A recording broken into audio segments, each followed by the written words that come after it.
What's up, everybody? I'm Larry. I'm Vito. And on this week's episode of the Geeking Poetic podcast, we're going to be talking about one of our favorite actors of all time, Mr. Harrison Ford.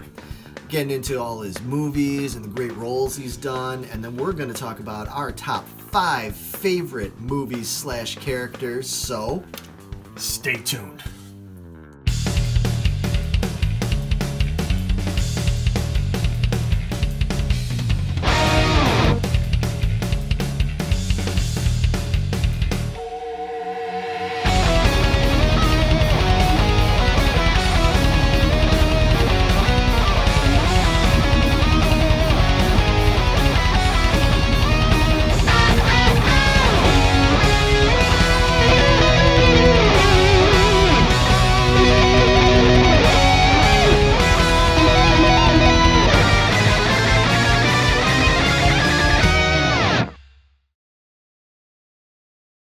what's going on, dude?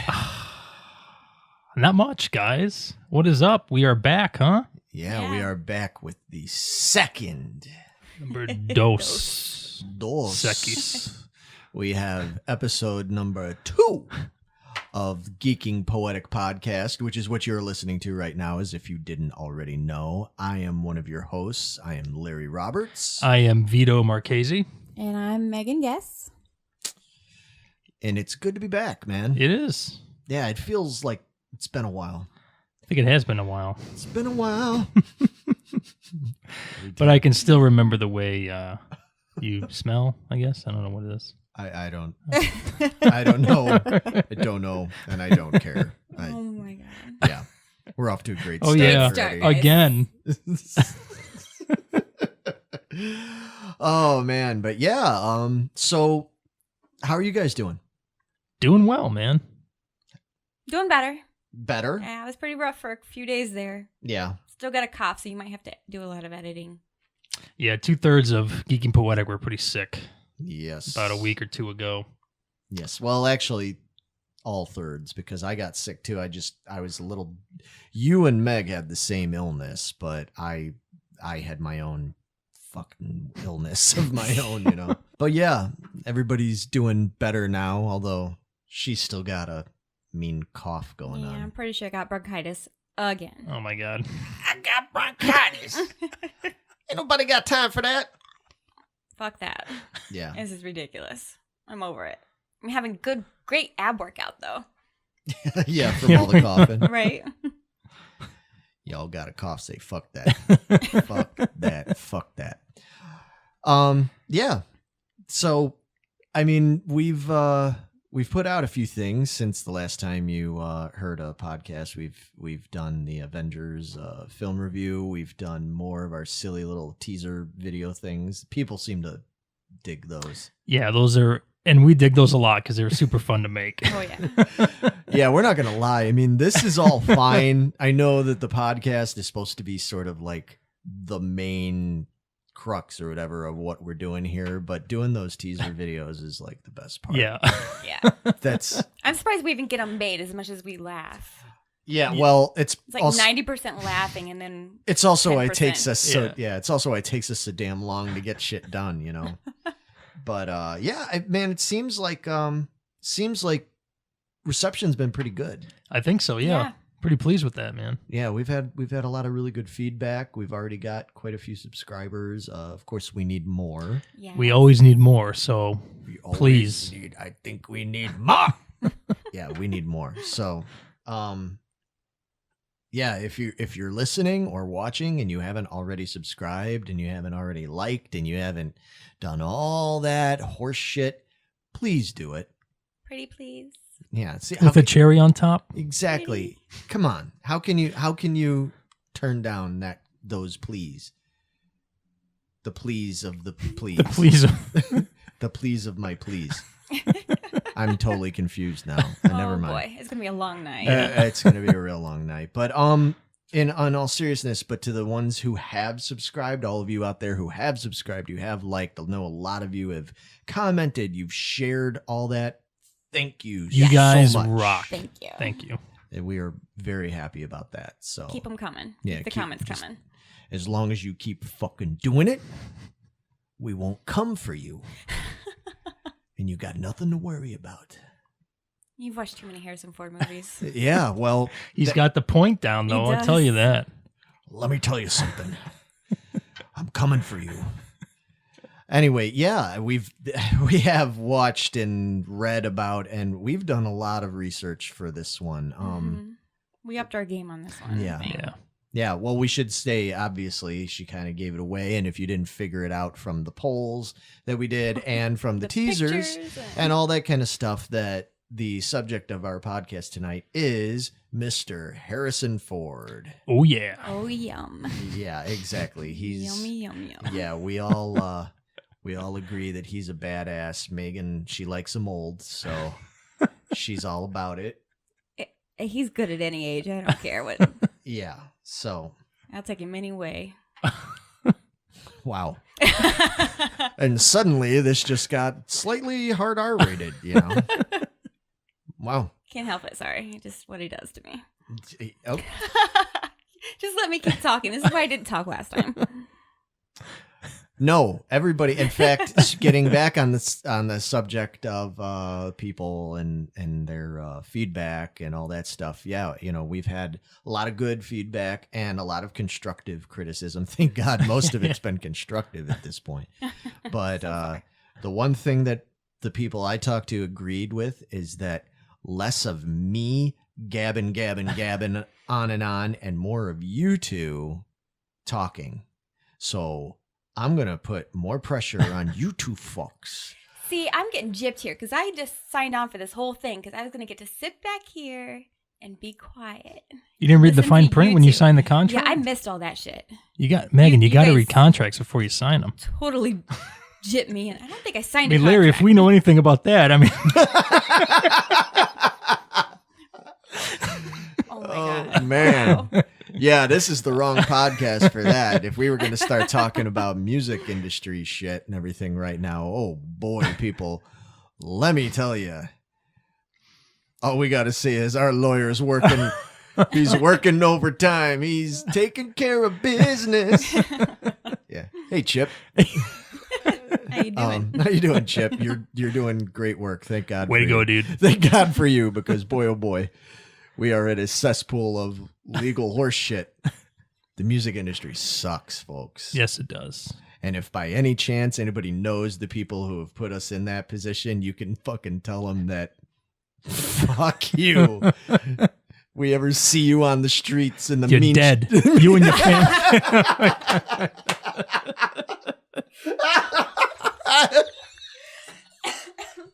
You're fucking dead. You and your family, your dog, your whole thing, you're dead. Oh man. Now that Larry looks like a cherry tomato. Oh man, it's fucking great. See, now it's more like the Doomcast. It is like a Doomcast. Obviously, we're doing movie characters when we do those voices. That's not real. That's all it is. We're not really trying to talk about killing anybody that you know that works in the music. What? business. Not really. Maybe if we could get away with it. So that Harrison Ford guy, man, Yeah. he's Back on track. Yeah. So anyway, yeah, we've had a lot of good. Getting back to what I was saying, we've had a lot of good constructive criticism and stuff. And you know, the thing too, like we've been saying online, on Instagram and Facebook and all that stuff, we've been telling people that we are so learning. Man, We're just flying by the seat of our pants. we here. are literally. We don't know what the hell we're doing. Exactly. We're so like learning, and it's been frustrating. yeah. That's It's for been sure. frustrating at times, but it's also been like really cool Yeah. learning about what we're doing here, because there's so much to learn from this. I mean, everything. I'm not real tech savvy. I'm not one of those guys that's always like on top of what's going on with tech stuff, whether it's cameras or the latest software, blah, blah, blah. So I've had to learn so much just in the last several months since we started doing this, and realizing, oh, that's why our video looks like shit. Or that's why we can't get the volume to sound like this. Or that's how you edit that. Like, man, it's, you know, and the cool thing about this too, and I won't go on forever about this and we'll move on, but the cool thing that I've learned about this too is for people that don't know out there is, man, this is like so collaborative. Like this is truly a 3-way collaborative process. Oh boy, now look who's.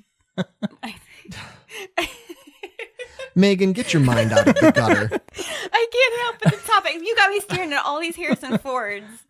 I don't. This is what it's going to be like tonight. That's going to be okay. See, we should have worked in that question. We should have said if Megan could have a 3-way with her and 2 different Harrison Ford characters. So they're both Harrison Ford. So it's 2 Harrison Ford dicks coming at her, but it's different characters. What would they be? Oh. You might have to think. I only have to pick 2. I can only pick 2. Holy shit. Who is this psycho that we've got manning the controls over here?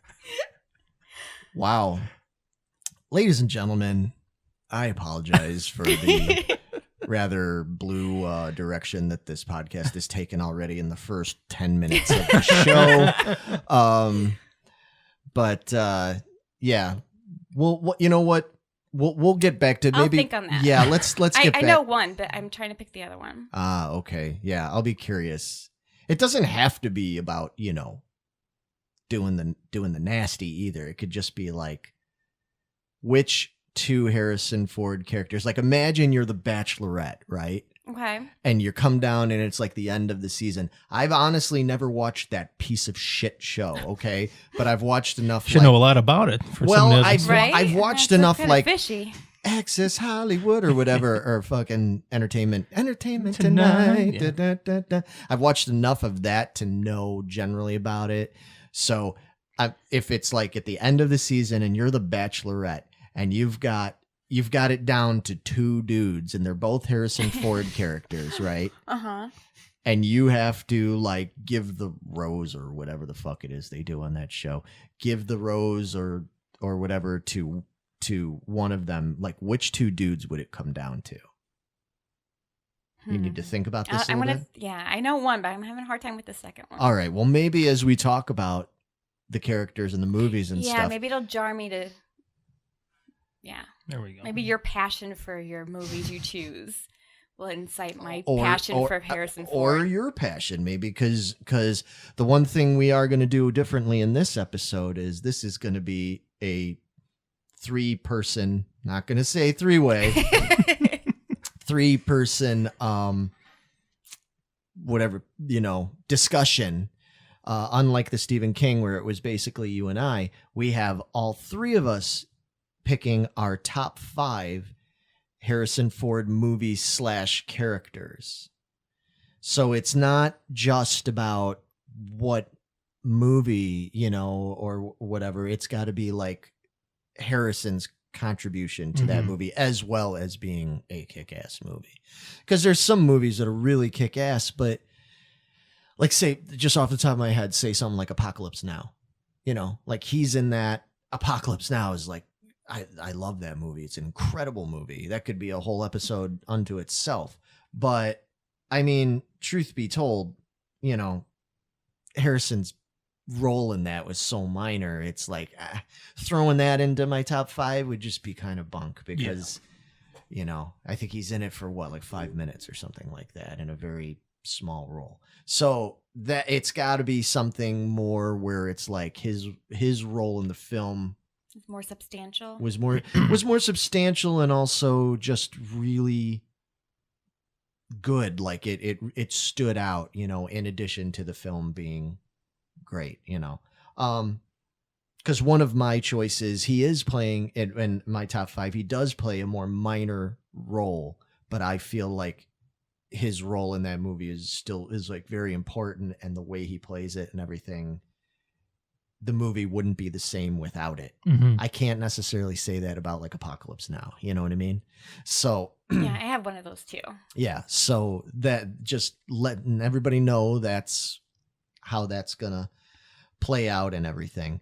Yeah, we're gonna be getting to our top 5 pretty soon. We're not gonna take as long as we did last time because we had to do the whole backstory of who the fuck we are and blah blah blah. We're not gonna do all that stuff. But one thing that we did learn with from doing all this and getting feedback of what people like and what they don't like and everything is that we've decided that we're going to do some different things with this show. Still going to be the same format. We're going to sit here and talk, and I'm going to ramble on and bore the living shit out of you. Yeah. Hey, man, at least I'm fucking honest, all right? I know. Okay? But in addition to that, we're going to have some new segments and stuff that are also going to be part of the show. And right now, I think we're going to segue into a special segment featuring my compadre here, Mr. Vito, the one and only Mr. Vito Marchese, and he is going to entertain you with a new segment, a very helpful segment for all of yins out there, that is entitled Vito's Tips.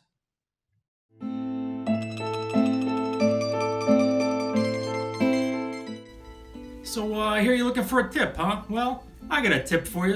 If the UPS guy come and you don't want to take your boxes, it's too heavy, you tell him, look, man, don't be a bad guy. Be a nice guy, all right?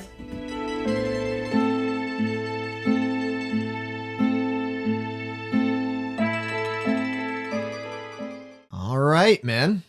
So there you go, Vito's tips. That was very insightful. Thank you. You're welcome. You're doing the whole world a major service there. I try, guys. I really do. Humanitarian right there. We're gonna have more little segments and things coming up later in the show. So hopefully you enjoy that shit. And if you don't, well, you're fucking stuck with it. Or at the very least, we'll put a little thing in there so you can skip stuff. Yeah, we'll have time codes for you. Yeah, Because well- I know most of us hate it when we listen to a podcast and we don't know what's coming next. We'd rather have a time code in there. Right. That's why we do that. Yeah. You know, we watch out for you guys, literally. Because you're all fucking impatient. Sounds like somebody else we know. Yeah, who am I kidding? Yeah, that's true. But all right, yeah, with that, man, let's get into the main subject of the fucking show, which is Harrison Ford. Yes. Yum yum. Yeah, Harrison Ford's the man. He's the fucking man, dude. Why did we choose Harrison Ford? He's a badass. Yeah. Yeah, he's a badass. He's a hero in the movies and in real life. But he can also be a complete bastard too. There's some the great thing about Harrison Ford is whether he's a hero or he's kind of a villain, he's kind of a bastard either way. You know what I mean? Like he's got that bastardly sort of way to him. He's a devilish rogue, man. He's a great actor. Yeah. He's got a long storied filmography that he's done. It's in so many great movies, and as you'll hear I'm pretty sure when we get to our top fives, it just appeals to all different kinds of sensibilities and tastes. He's not really typecast either. He kind of covers everything. It's kind of funny because I feel like in some ways some people think he is typecast, but I think what it is that I think people have, because I do it myself, people forget because he's so known for some of these iconic roles, like, all the Indiana Jones movies, Solo, Star Wars, he's so known for those, swashbuckling rogue kind of roles that people forget that he's also done completely different stuff and been incredible at it. I mean, Regarding Henry. Regarding Henry is a good example of that, exactly. Or the one movie that I believe is the only, it may not be the only movie, but one of the few movies that he's ever really been recognized by the Academy for, and that was Witness. Mm-hmm. Which, I mean, again, it does still kind of fall into the whole, like, he's investigating, blah, blah, blah, always playing some sort of detective, police, whatever, right. But the way he plays it, the story overall itself, I mean, it is in Indiana Jones, it's pretty far away from that.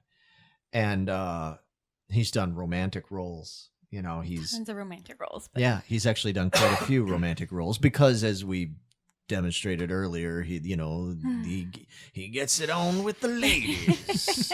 The ladies love them some Harry. So, well, that's true. So, I mean, yeah, to me, he was a natural. And plus, I happen to know that the three of us, much like we were kind of saying with Stephen King, but even more so with this, the three of us just have some of our all-time favorite movies and roles are played by this man right here.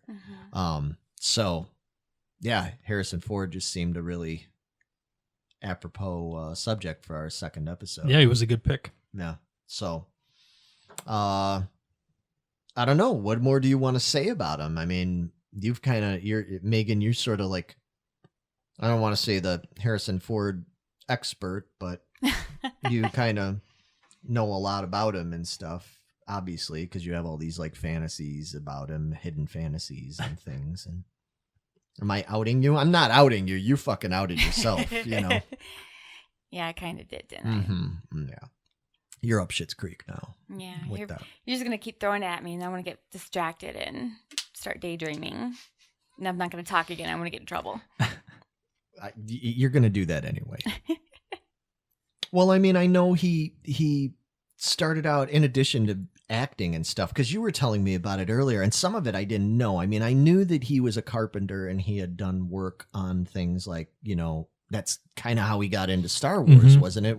He had done the previous movie with George, American Graffiti, Right. and then he was working as a carpenter on the early stages of Star Wars, and then managed to basically, he was doing, he was reading lines, wasn't it? He was like, Yeah, he was helping audition. Yeah, he was helping audition other people, and he liked him so much. He's like, all right, fine, we'll just use Harrison. Yeah. But he didn't want to use the same person again after the movie he just did. Right. Yeah. George and a lot of directors are like that, but it's a famous story about George and Steven Spielberg. They both had that tendency towards like, we don't want to reuse the same actors and everything. And then ended up going against it, Yeah. which was the best possible thing they could have done Yeah. because, I mean, look at Indiana Jones, for example, man.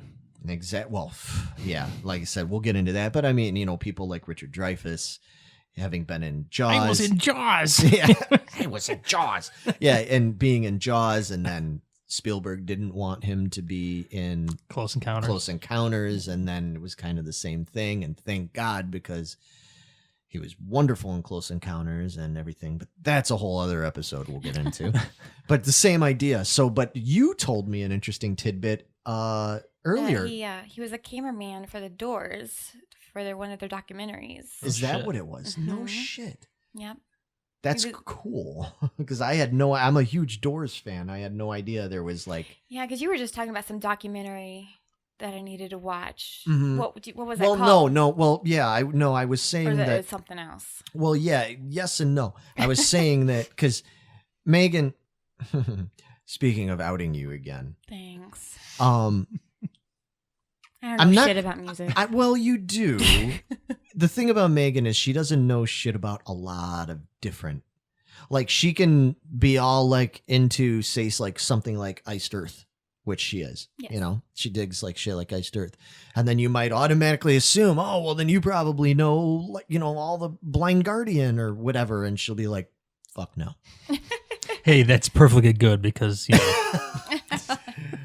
Mike Feldman's gonna be so Oh, mad yeah, at he you for is, that. yeah. But yeah, but so demons and wizards, man. yeah, demons and wizards, Narnia. But oh man, my knowledge is very limited. it's limited. She likes what she likes, but she doesn't. I don't have... know the details about it. I just like what I like. So one of the bands that I love that she apparently knows like next to nothing about is the Doors.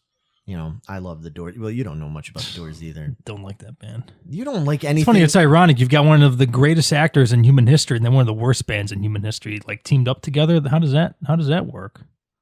Holy He shit! was young and desperate. Did you really just say that?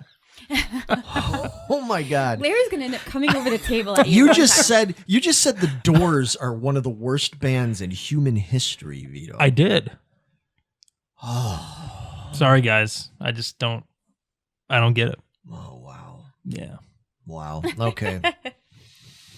You know our singer Paul's jaw just dropped right through the fucking table right now. Not that he's probably all that surprised because he knows you well enough. He knows. to know- Yeah. He knows your taste sucks. But anyway,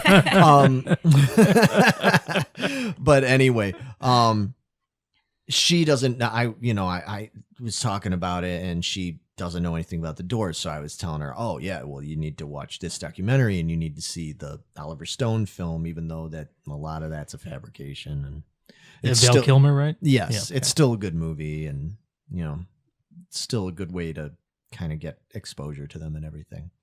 So. Sorry, exposed Harrison Ford. I'm sorry. I'm so sorry. I'm so Wow. Got Where a the brain over hell here. is your mind at?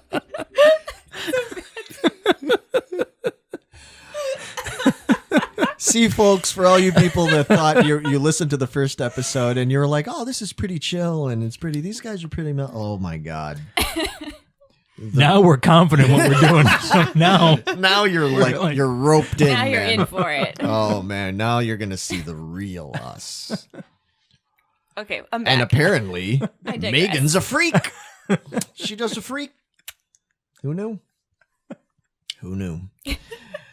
Anyway, yeah. So that's how it came up. And she mentioned to me, she threw that little Harrison Ford tidbit at me, and I was like, "Holy shit! Yeah, who knew? Jim Morrison, Han Solo. It works. 6 degrees of separation, and so on Yeah, and so he forth." helped. He was a cameraman for the documentary called Feast of Friends. Feast of Friends. Yeah. Wow. No shit. No shit. No shit. That's pretty cool. Thank you for that tidbit. You're very welcome. Harrison Ford's just a little bit cooler to me now. And he was already pretty damn cool, man. He's already pretty cool. So, anyway, yeah, I don't know. I mean, we could sit here all day and go on and on about the history of Harrison Ford, but I think that anybody who listens to this is probably already going to know, and that's what you've got Wikipedia for and everything. Yeah, we could literally sit here and just read off of Wikipedia, but No, that would nobody be... That's not wants what we're that. here for. Yeah. No one wants that. You don't want that. You don't know that. Somebody might want that. Well, then fuck them. All right. I talk Wow. way too much, and even I know that. All right. So no. All right. Well, I don't know about you guys, but I'm ready to just get on with it and get into the main subject of this podcast, which is talking about our top 5 favorite Harrison Ford movies / characters. But before we do that, we had polled you people and asked you, yes, you, And you. And you. and you, what your favorite was. And we got a pretty fair amount of responses. I was pretty happy with it, and some of them were really surprising too. So, ones I never would have thought of. Yeah. What were they? We had Miss Denise with Jack Ryan. Yeah, well, that's an obvious one, Obvious I guess, one, yeah. because he's great. Michael Bloom said Force 10 from Navarone. Yeah. Now, I mean, have you guys ever seen that movie? No. No, I never even heard of that. Great movie. It came out in the late 70s. It was World War II movie and stuff. Another prisoner type movie. And man, great movie. I to be perfectly honest with you, I completely forgot it was even in that movie. I had to go look it up again and watch it again, and I went, "Holy shit, I remember this movie." Yeah, it wouldn't be one of my picks, but man, that was a cool suggestion, because that's, honestly, that's cool, because it made me watch a movie that I haven't seen in like 30 years. Mm. That I completely forgot about. I love other movies from that time, like The Big Red One and stuff like that, like some of those other World War II period pieces, and I completely forgot about that one. So, Mike, thanks for that one. That was really cool. Interesting Any other interesting ones? We had Commander Spectacular. Ooh, Commander Spectacular. That was off Instagram. Okay. He says it may not be. I think it's a he. I'm going to say it's a he. I don't know. It may not be my favorite, nor is it a geek film, but the Mosquito Coast should definitely be discussed. But since you asked, Deckard kicks everyone's ass. Yeah, It's our buddy Saw, by the way. Oh, is that Saw? Mhm. Oh, okay. Interesting. Okay, well, that explains Saw's a filmmaker. So that would explain why he would choose something like Mosquito Coast. Okay. Yeah, I checked this movie out based on this comment, and I will discuss that later. Yeah. Okay. I'll be all right. Interested to hear what you have to say about that. Yeah, that's an interesting choice. Of course, Deckard, he's talking about Blade Runner. We'll talk more about that because pretty safe to say that's going to get discussed. But yeah, interesting choices. Anybody else? Anything else of note? Basically, all the rest are for one film, one character. Never gonna guess who it is. No guesses. All right, that's okay. I got it here. Jose says Indiana Jones is better than the rest. Fight me. Huh, okay. David also says Indiana Jones, just the right amount of badassery combined with humor. Yeah, That's for sure, yeah. That's fair. Okay. Sorry, hit it again. Yeah, it's okay. Amanda had a good one. She says, without thinking, I would have said it is definitely Han, no question. But I actually stopped to consider it. I realized the answer is Indiana Jones. My world has been totally turned upside down. A clue should have been that my dog is named Indiana. Third and fourth place beside Indiana and Han are Amish Harrison in The Witness and President Harrison in Air Force One. Oh, yeah. Yeah. And she goes on to say, I cannot stress enough how distressed I am to realize Han is not my favorite Harrison Ford character. Yeah. Yeah. No. And She was pretty heartbroken, it seems. well, yeah, it's because I know her, obviously, she's a friend of mine, and she is a big Star Wars nerd. And so that does kind of surprise me that she would pick Indy, but I mean, Indy's, well, we'll talk more about that, man. Yeah. We'll see where There's a reason all these people are choosing Indy. Yeah, there really is. I mean, yeah, we'll get back to that and everything, but is that about it? or- We had one more. Okay. From Vic. Says, my favorite Harrison Ford character is Dr. Henry Jones Jr., young or old Indiana Jones. Is one of the most relatable movie personas that Harrison has portrayed. His quick thinking and wit, along with his typical smartassery, makes him all the more lovable to me. That sounds about right for Vic, because he's a smart ass too. So That's true. He is very smart ass. yeah, we know Vic very well. So I have to threaten to kick his ass every day. yeah, so that seems about right. Yeah, Dr. Henry Jones Wins in a landslide. Junior.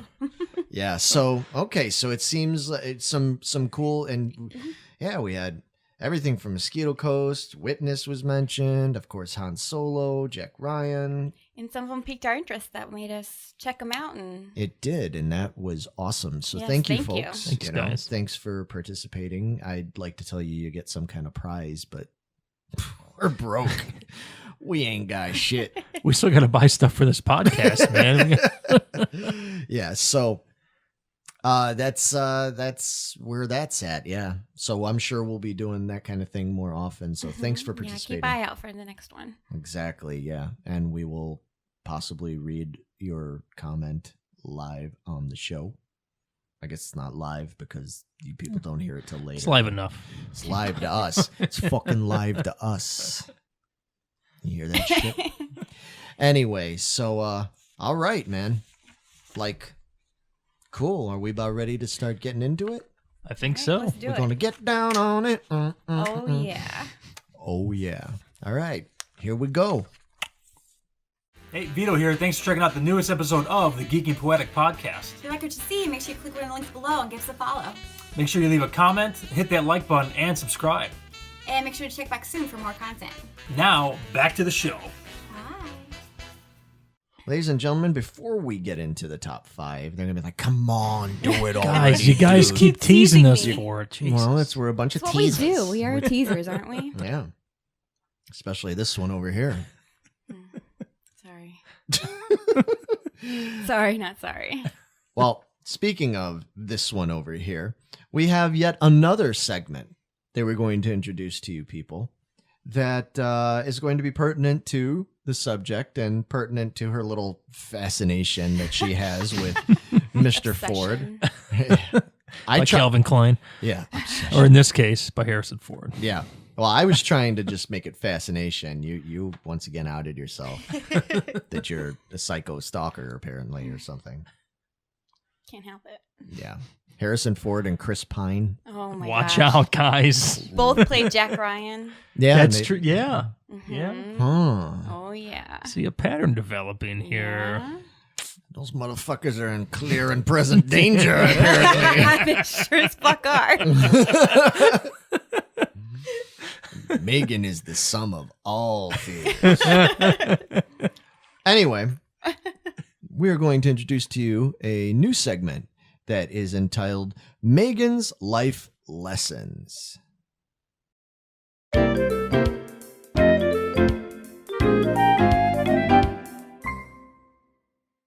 Hey everybody, Megan here, presenting you with my top 5 life lessons we can all learn from Harrison Ford films.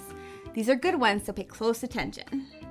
Number 5, never underestimate a woman. Whether it's Leia, Barbara, Ella, or Marion, these ladies more than prove they can hold their own, even with a hunk like Harrison Ford by their side. Or in Marion's case, completely drink them under the table. Number 4, how to get your point across. Whether it's rescuing princesses in space, protecting rabbis from bank heist, or desperately trying to prove his innocence while solving a murder. So Harrison shows how a stern voice and a seriously pointed finger can get people to see your point. Literally. Number 3, how to throw a mean right hook. Even though he's suave, intelligent, and has an arsenal of weapons at his disposal, sometimes nothing gets the job done like a well-thrown punch to the face. Number 2, how to survive a plane crash. Harrison's love of flying is well known. He's definitely no stranger to the occasional plane crash, whether it's in a film or even in real life. Somehow, this guy always manages to walk away from the deadliest disasters. Don't even get me started on the whole refrigerator and nuclear bomb fiasco. Let's just not even go there. And finally, number 1, how to get the girl that hates you to love you. Throughout nearly the entire history of Harrison Ford films, he can show it doesn't matter if you're a loner, a wise ass, a scoundrel, an adulterer, or a scruffy-looking nerf herder, with enough persistence, charm, and hunky good looks. That smirk. Sorry. Within no time, you're gonna have the girl in your arms and falling in love with you.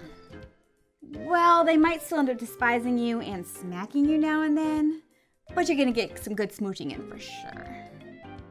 And that wraps up our life lessons for today. I hope you guys took notes and learned a few things. You may never be as cool and amazing as Harrison Ford is, but you can certainly try. Class dismissed. Bye.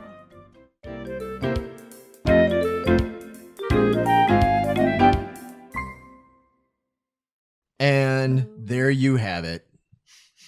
Miss Megan with the top 5 life lessons learned. Boy, that's hard. Life lessons learned. Got a lisp there. Yeah, life lessons learned from Harrison Ford. From Harrison Ford movies. And I thought that that was pretty informative as well. Yes, it was. The two of you are quite... We are quite scholarly, aren't we? scholarly. Yeah, I would say that. We're the shit. Oh yeah. I got nothing. We don't need You to just talk a lot. Yeah, we don't need to give me a fucking segment because my segment is when everybody gets up and goes to take a piss. Because you just know I'm going to ramble on and on. So, yeah, man. All right. Now. Finally, drum roll. Yeah, we are here. And we are here to talk about our top 5 Harrison Ford movies / characters. All right. So, starting with number 5, Vito, why don't you start us off? So, I don't know how many people in the world would have this as in any top list for Harrison Ford movies, but you know me, right? Yeah. My top 5 is Captain Alexei Vostrikov from the smash hit movie K-19, The Vito Maker. From this masterpiece right here, Dude. folks. It literally says it on the cover, a masterpiece. All right. Well, so before we'll go around and list all of ours, and then we'll talk about them. So, okay. So my top 5, or number 5, I should say. This is going to probably surprise a lot of people because I think a lot of people would put this way more closer to number 1 or 2 or something like that. But my number 5 is Rick Deckard from Blade Runner 1982. And yeah, it's in the top 5, but it's at the bottom of them. People are out there right now already. I haven't even said anything yet. And they're like, the fuck? Dude, kind of fucking geek are you, man? But anyway, yeah, that's my number 5. What about you, Mig? I chose an oddball for my number 5 as well. Never. I know. It's probably in nobody's list ever because it's probably on nobody's radar. But I picked Tommy Lillard in Frisco Kid. Frisco Kid. Interesting. Right? That's cool, though. Throw an oddball out there at you. That is definitely an oddball one. I've never even heard of that movie. Really? You never heard of Frisco Kid? Okay. All right. Yeah. Well, we'll... I hadn't either until I started researching. I was like, oh, that looks kind of interesting. I know the Wisco Kid, but I don't know the Frisco Kid. The Wisco Kid. Yeah, we know the Wisco Kid. We sure do. He's probably hunting flies right now. Yeah, all right, man. Like, why don't you go ahead since you went first? Let's start with yours, with your number 5. So Harrison Ford in this K-19 movie plays this Russian commander of the first Russian nuclear assault submarine that has nuclear missiles on it as like a first strike weapon against the U.S. Right. So in this movie, based on a true story, aren't they all? That makes it great. Aren't they Loosely all? based. Yeah. Yeah, pretty much loosely based. Some of the facts kind of did happen, but I think people who were involved are different and stuff like that. But anyway, so this submarine has to go out. Moscow tells him, listen, you need to go out and you need to test the submarine because we have to, be a first strike against the Americans. Well, shit goes wrong because it's the Soviet Union, right? So they're underfunded. Nothing ever goes wrong in the Soviet Union. Don't even get us started on that one. Oh, that's, yeah. Okay, that's for a whole other podcast again, folks. Anyway. So as you find out, this submarine pretty much is cursed because a lot of people die before it even leaves port. So Harrison Ford has to go in and command the submarine to just get it running, and he's got to compete with Liam Neeson, who's like, dude, you cannot run the crew like this. You're a fucking hard ass. You can't do it like this. Harrison Ford is just hard drilling the submariners to get the ship going, and he's just a total fucking... He's pretty much a fucking dick to the crew. You would never expect Harry to be a dick. But he needs the crew to function at their best if they're going to have... You're right. They're in war. Moscow needs the ship to work. He's got to fucking pull the ropes on these guys, soft. right? Yeah. I happen to like the movie. I'm with you, Vito. I'm Good. sorry. Thank you. And this movie, dude, has one of the most disgusting radiation poisoning sickness scenes I've ever seen. That I'm still right now, like, it turns my stomach. It's so disgusting. It's like horrible, but it makes like the movie, like the drama in this movie is just incredible.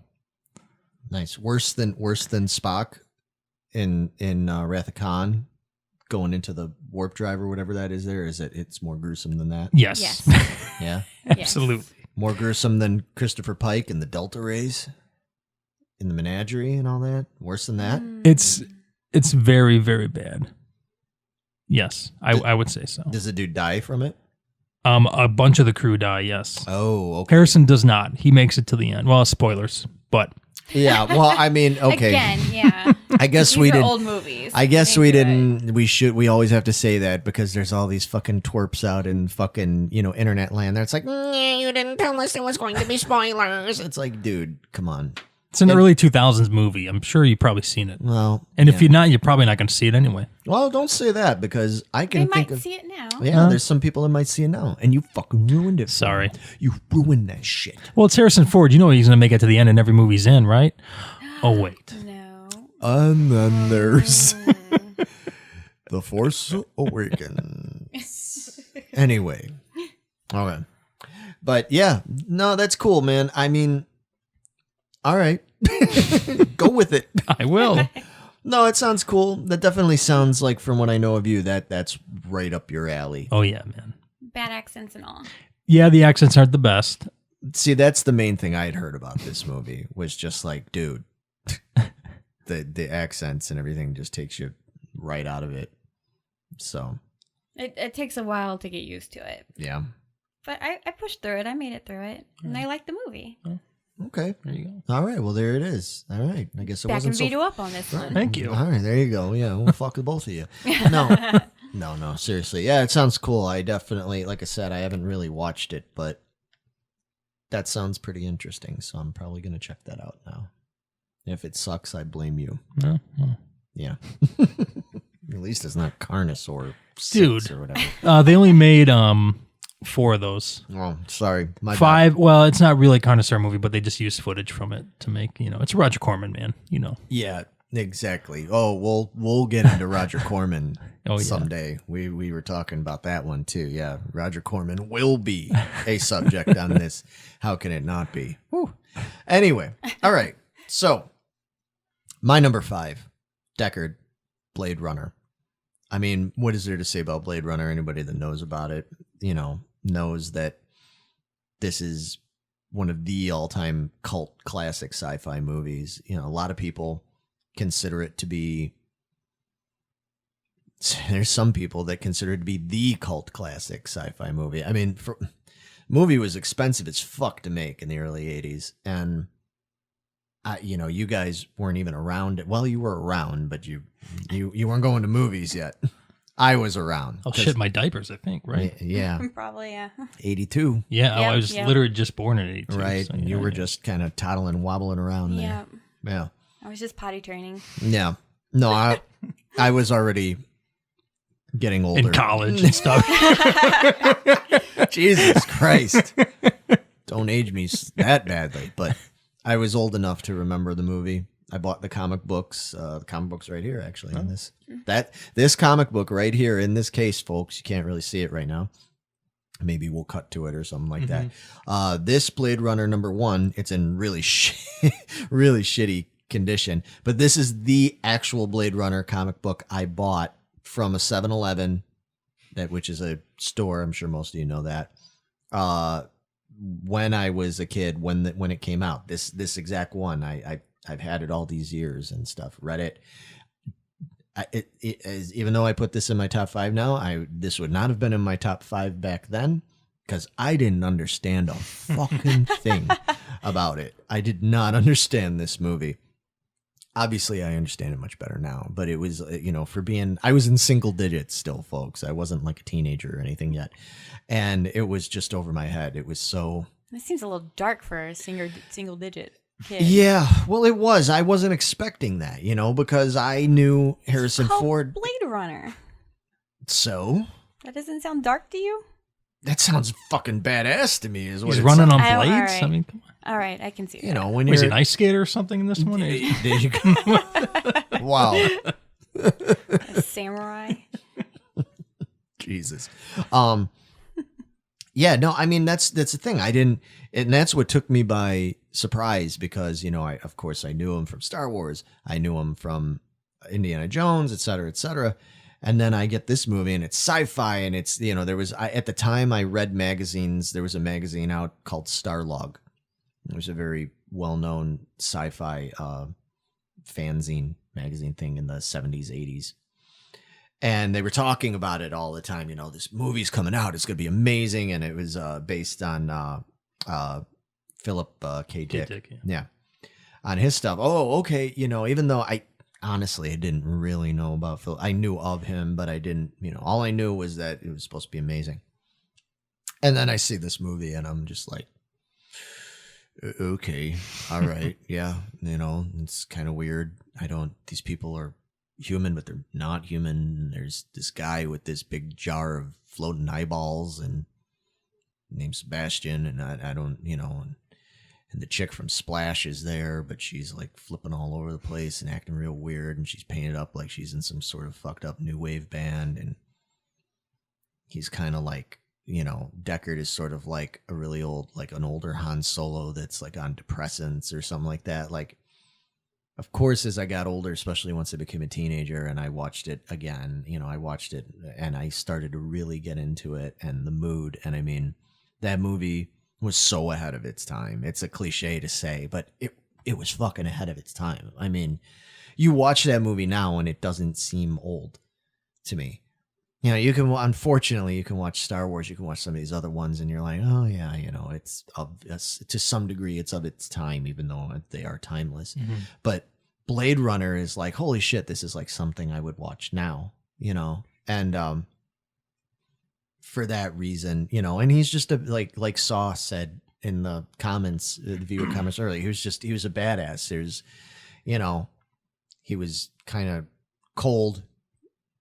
In a way, he comes off cold, he comes off kind of dark, gloomy, but then there's, the romantic side of it too with he and Rachel, who is she a replicant? Is she not a replicant? All this stuff. And, the chemistry there between Harrison and what's her face? Sean Young. Mm-hmm. Yeah, is great. I think it was great. I think that there are other Harrison Ford movies. I'll be honest with you. I'll tell you folks, we're going to get into honorable mentions once we get through our top 5. And a couple of the honorable mentions really, really gave me pause. And I almost made Deckard an honorable mention. And I couldn't bring myself to do it because the character in that movie now has become so cult and iconic, and how it has influenced so much other stuff that's come after it, that it was more impactful than these other movies that I ended up just putting in my honorable mentions. So anyway, yeah. Deckard, Blade Runner, you guys got anything to say? You guys aren't really all that familiar with it, right? I tried sitting down a few times to watch it. It's always one of those things when I'm watching it late at night and I end up falling asleep. Yeah, and I know there's like 6 or 7 different versions of this movie. So it's like, which one do you watch that's going to give you the story that you need? And that is a problem. And the problem is you talk to a lot of Blade Runner fans and people have different opinions. I like the one with the voiceover. I don't like the voiceover. Well, this is the definitive one because this is the one that, Scott, had full input on and blah, blah, blah. The other ones, no, it's tricky, man. I think it would be a good one for both of you to watch sometime. I really do. I think that would, what you got. Yes, you have to be in the right mood. You got to be in the right frame of mind for it. But I do think it's worth your time. I mean, obviously, I think so. Everybody keeps saying about how that's one of his best movies and all that. It's one of the greatest movies ever made or whatever. So yeah, it's cool. Yeah, it's hard to get into the whole greatest movie ever made thing because that's so super subjective. I mean, you're talking about a lot of fucking movies. Didn't it do horrible in the box office? And now it's more of like cult classic. It did horribly. So it's amazing. Yeah, I forget the exact amounts, so don't quote me on this, but I think it was something like they spent $18 million and it made like $24 million or something. Like it did really badly. I mean, shit, they've since made a lot of money off of it afterwards, through home video and all that kind of stuff and cable and merchandising and all that kind of shit. But yeah, it was a flop. And I remember it being a flop. It came out. When did it come out? It came out in 82, but the problem was another thing is I remember it came out at the same time as some other movies too. And it just couldn't compete. I think one of them was E.T. E.T. Wrath of Khan. See, and that's a lot. I mean, not only are those great movies, but you're talking about 3 movies right there that, even though they're all very different, they're all kind of playing to the same. It's all sci-fi. Yeah. You know, that's a lot of competition, man. And Blade Runner was just going up against Star Trek, which even coming after the motion picture. Or the motionless picture, you know, it's I love that movie, but that's a tough one. But even coming after that, Star Trek was still a juggernaut, you know. And E.T., I mean, fuck. dude, what an incredible film E.T. is, man. Yeah, I mean, Harrison Ford was actually supposed to be in that also. And Oh, they cut all really? his scenes out of it. Really? Was he He was supposed like to play? the principal or something. No shit. No shit. like Huh. like probably like around the whole frog Yeah. scene. Mm-hmm. With Yeah. Erica Laniak. She played the Erica girl that Laniak. kisses Elliot, right? Isn't it Erica Oh. Laniak? Oh yeah, I think it is. No shit. Yeah. Oh yeah, I think that is her. Right? Now that I'm trying to picture it in my mind. It's been a while since I've seen E.T., but wow, yeah, no shit. Yeah, that's a great movie. Yeah, dude. I think the very first movie I ever saw was E.T. Oh, well. I think I have the original VHS tape upstairs. So I think I have it at home too, actually. All I can think of is that talking E.T. thing that Chris had. E.T. E.T. Feety. We'll talk about that another time, man. It's a thing. It's another November's Doom story thing. So just anyway. But anyway, yeah, there's no way Blade Runner could compete with that. So whatever. But so that was my number 5. So All right. moving on to your number On 5. to me, my Frisco Kid. Yeah. Came out in 1979. Mhm. And this movie, overall, was horrible. Okay. Was horrible. I thought for sure this had to be one of Harrison Ford's first movies. And I checked, and it came out after Star Wars. Oh yeah. 79. Several years. Yeah, several years after Star Wars. I was like, are you serious? It was terrible. It came out right around the same time as the other one that Mike had picked out, the World War II film. The Navarone or whatever? Yeah, Forrest Stuff from Navarone. Yeah. Okay. It has Gene Wilder in it. Wow. So it's a comedy. Oh yeah, that's right. Okay. Yeah. So jeez. he plays a rabbi coming from Poland. He's graduated last in his class, so he's a terrible rabbi, but he's very serious about his religion, but he just didn't do well. So they ship him off to San Francisco for a congregation. And he gets to New York City, misses his boat or his train, or it had to be a train. And he gets taken in by these 3 guys, and they end up beating him up and robbing him. He's like taking advantage of the entire movie. Sounds like a lovely movie, Megan. Right? You chose this for your number 5. Huh? I did. Yep, I sure did. And it's because Harrison Ford plays a bank robber. So it gets better. He gets a bank robbery, robs trains and stuff, and that's how he makes his living. But he ends up befriending the rabbi. Okay. And he basically protects the rabbi cross country. And of course, Gene's more worried about his Torah because it keeps going missing and people keep taking it from him. So he has to go back for it. And Tommy, Harrison's character, keeps saying, I'm not going with you. You're crazy. Don't go back for it. We just need to keep going. And Gene Wilder's like, I'm not asking you to go. Just, you can go. Leave. I'm fine. And so he takes off for his Torah. And Harrison's like, oh, God damn it. So he goes off and protects him every time. Saves his ass every time, over and over and over again. And at the end, they end up being like, they're best friends. And he's going to stand up at Gene Wilder's wedding. And it was like at the very end, Gene had a crisis of faith. Okay. Or he didn't want to be a rabbi anymore. Right. And this is the part where it sold me on Harrison, Tommy, because he started like throwing food at him across the table. Like, listen to here, you motherfucker. You are a rabbi. Say it. Say you're a rabbi. And it was hysterical. It was Did my Harrison favorite part. Ford actually call a rabbi a motherfucker in the movie? I don't remember. Because He that called would him- make me watch he- it Yeah, then. he called him many names. Oh, okay. Sounds good. Yeah. So, All right.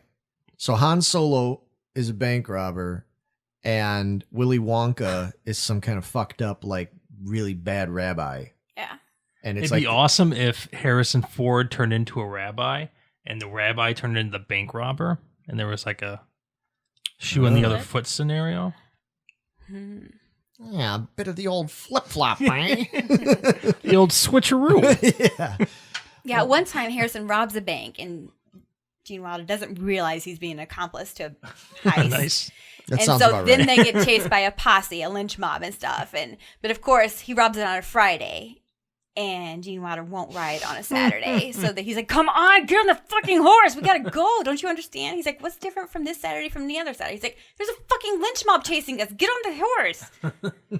So, but they wait. Like they're waiting for the sun to go down on Saturday. And they're like slinking down as far as they can to make the sun go down faster. Crazy rabbi people. It was cute. It was endearing. Sounds funny, It yeah. sold me on it. Even though it was terrible. The writing, it was terrible. I know I've seen it. I remember bits and pieces of it, but I literally have not seen that probably since the days of like pay television.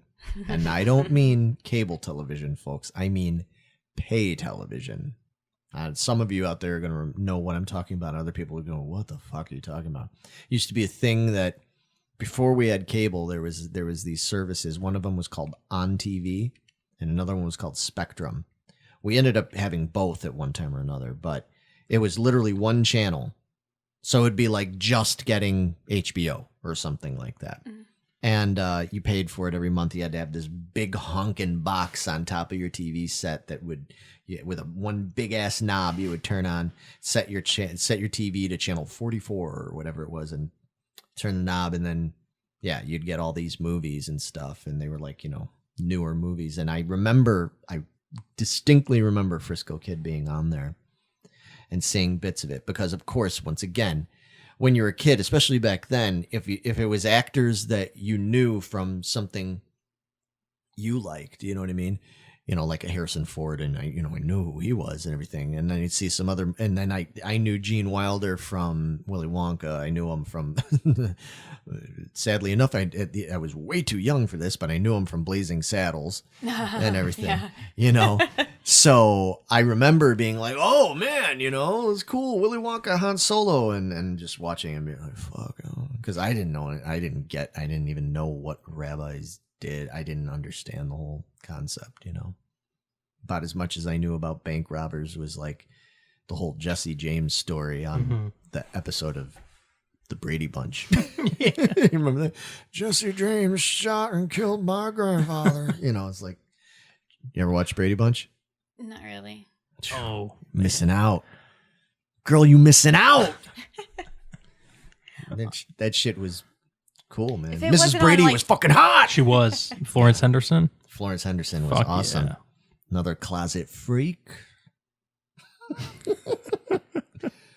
What did I shut you up now, huh? Yeah. It's my turn now. Oh. If I can't do it, you can't do it. I never told you couldn't do it. I'm just marveling Keep at it. editing out all my shit. I'm not. Who's we ain't editing shit? You keep. We'll keep setting them up, and you just keep knocking them down, Megan. But anyway, yeah. So that's cool. All right. I think we threw a few curveballs there for our number 5. So let's move on.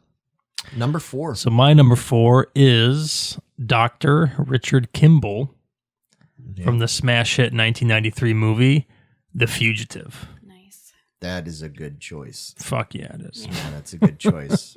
It's anybody who's seen our teaser videos know we're all We fans. like that one. All fans of that movie.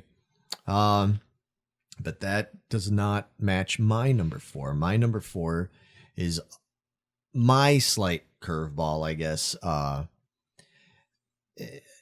well-known role to some people and everything, although it's a small one, and kind of like I was talking about a little while ago about small roles being important in their own way. And that is the character of Bob Falfa from George Lucas's first big movie, American Graffiti. And that's one of my all-time favorite movies. So that had to get in here. So that's my number 4. Megan? I have a doctor also on mine. It's Dr. Norman Spencer in What Lies Beneath. Okay. Yeah. That's I've heard a lot about that movie. Yeah, I dig that one. Okay. Yeah, this is the one I was cleaning out my ears while trying to watch it, and I stabbed myself. Because it just made me jump. Is this like the horror movie where his wife or something is there? Yeah. Yeah, okay. Well, you know what? Let's All right. we'll do that. Let's switch it up a a Why don't Oh, you you're gonna make start me with go? that? Yeah. Why don't Reverse. Bitch, we playing Uno. Reverse. Yeah. Uno.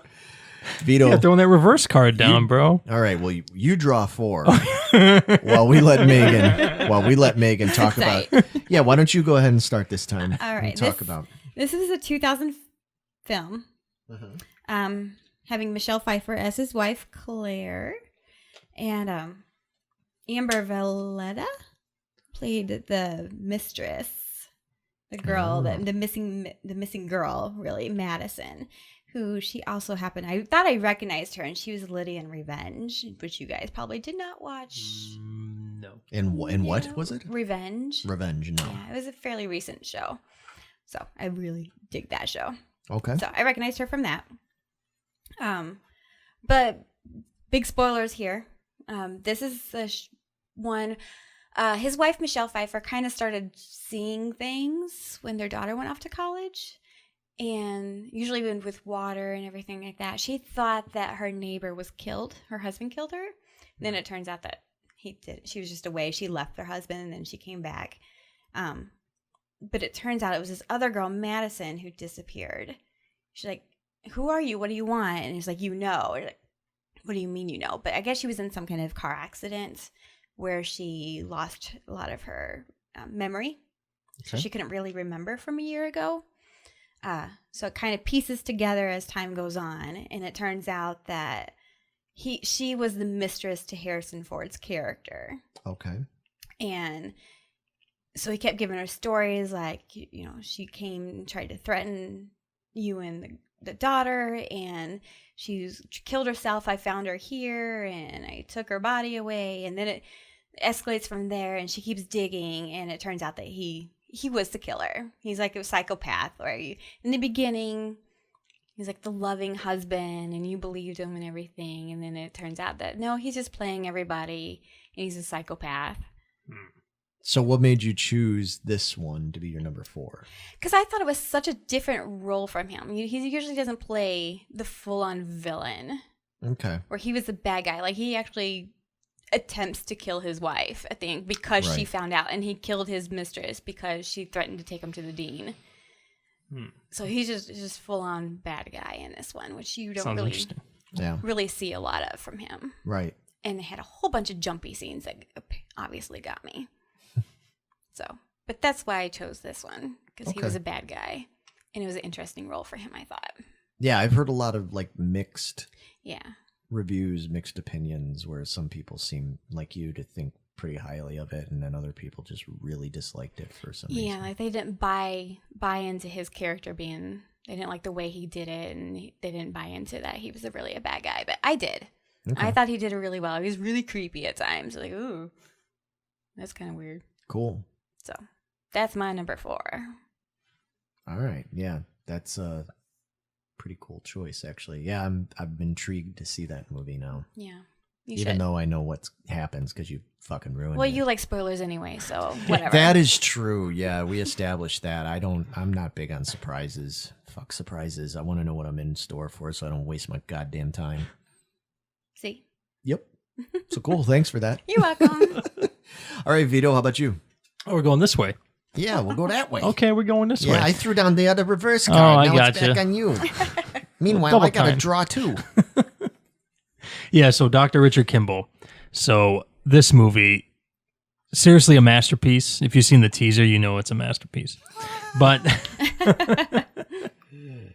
seriously, so Harrison Ford plays this doctor who gets convicted of killing his wife, even though he didn't do it. A one-armed man did it, he claims. You find this man. You find this man. classic Harrison point the finger of blame that he does in almost every movie. There's a lot of, I don't mean to cut in, but man, this movie has so many great like lines. Lots of great dialogue in this. Even just little things like we showed in the teaser with the shut up. Yeah. Chick is freaking out, just screaming. Fucking Tommy Lee Jones just walks in with his deadpan look on his face, just turns on her, shut up, and stops. That broad stops dead. That makes me laugh every time. It's great. Tommy Lee Jones is awesome in that movie. Yeah, he is. Yeah, he and Harrison, even though they don't have a lot of scenes together, man. Yeah. Sorry, go Good ahead, shit. man. Yeah. Yeah, so I love Harrison's intensity in this movie. He is set out to be the bad guy, and everybody believes he's a bad guy, but he's still doing all these good deeds for all these people. Mm-hmm. He's looking out for the prison guard that got stabbed. He's the one who saves him from the train while his fucking partner just ditches him. Fuck this, I'm out of here. Right. The little boy at the hospital, he checks his x-rays and puts him into the right building, and Julianne Moore's like, you can't do that, get security or whatever.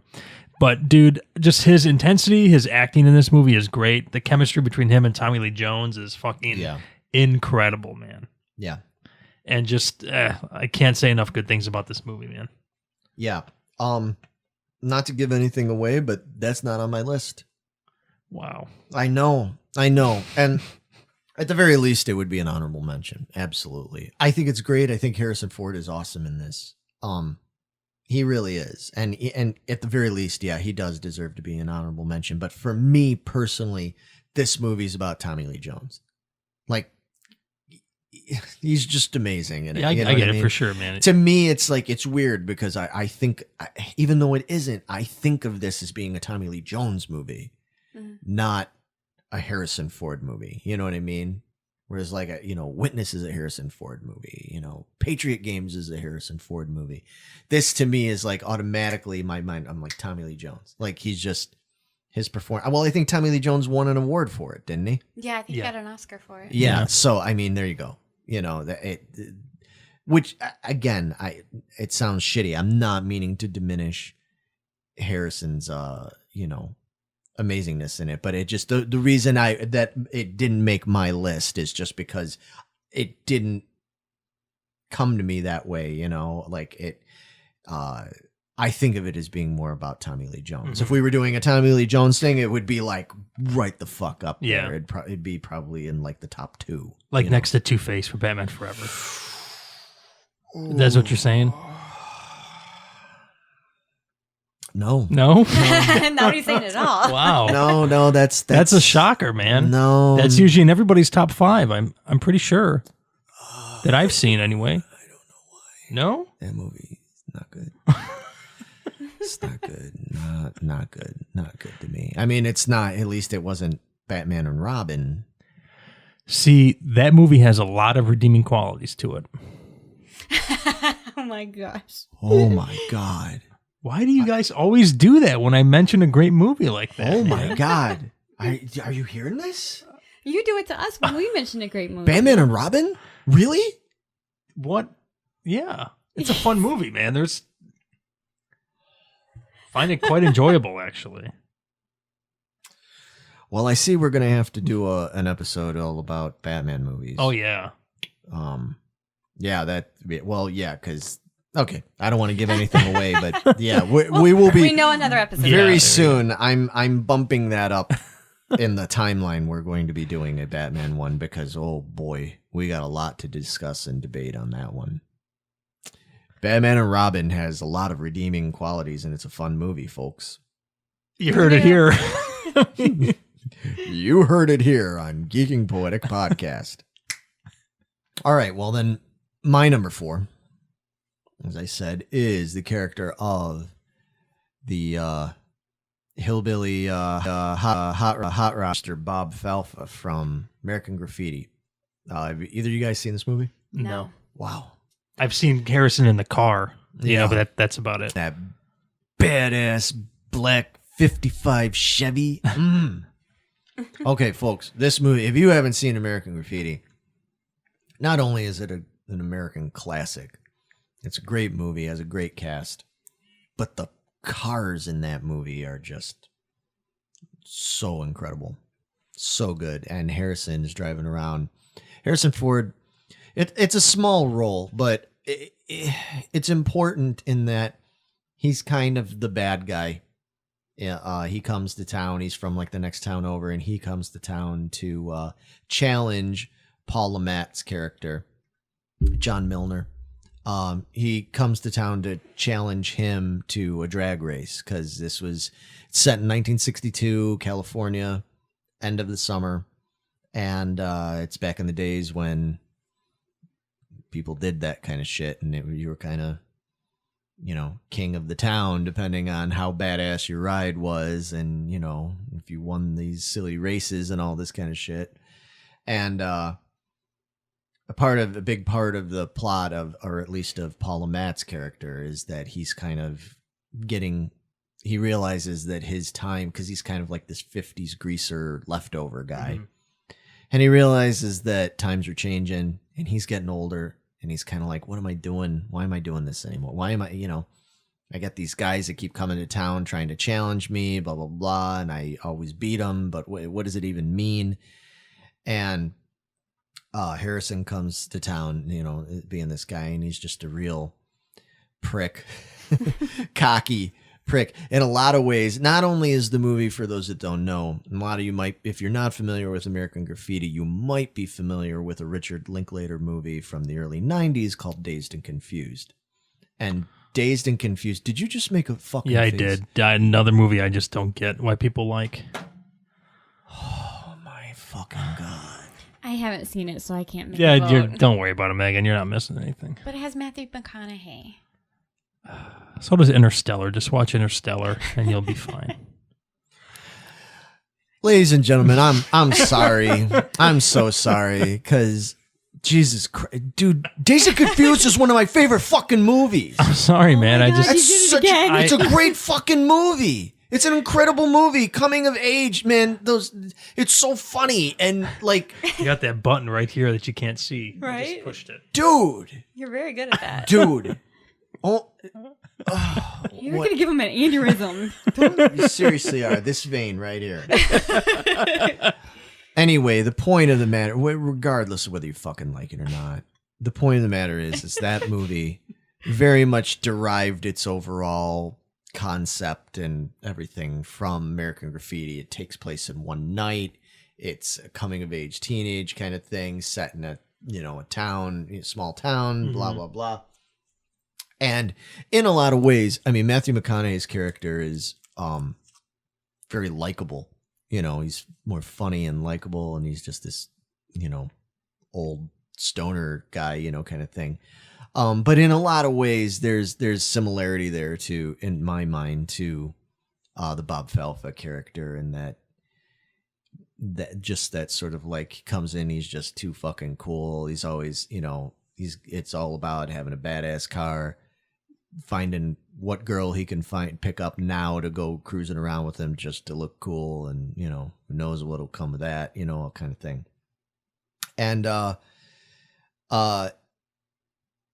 everybody in that movie, even the ones that had smaller roles like Harrison, and Suzanne Summers plays the nameless blonde in the 57 Thunderbird, and has almost no dialogue or anything. Everybody in that movie is so important to those roles, even as small as they are. And to me, the way he played it, it's another example too of Harrison Ford being able to take a kind of dastardly character and still making him kind of likable. You know what I mean? Like, he's still, like, you're not supposed to like Bob Falfa. You're supposed to like Milner and be on his side because he's the good guy. Falfa's the one that's coming in, kind of invading his territory, stirring shit up, blah, blah, blah. Wants to have this, what winds up being a very dangerous race with Milner, and all this stuff. And you're supposed to not like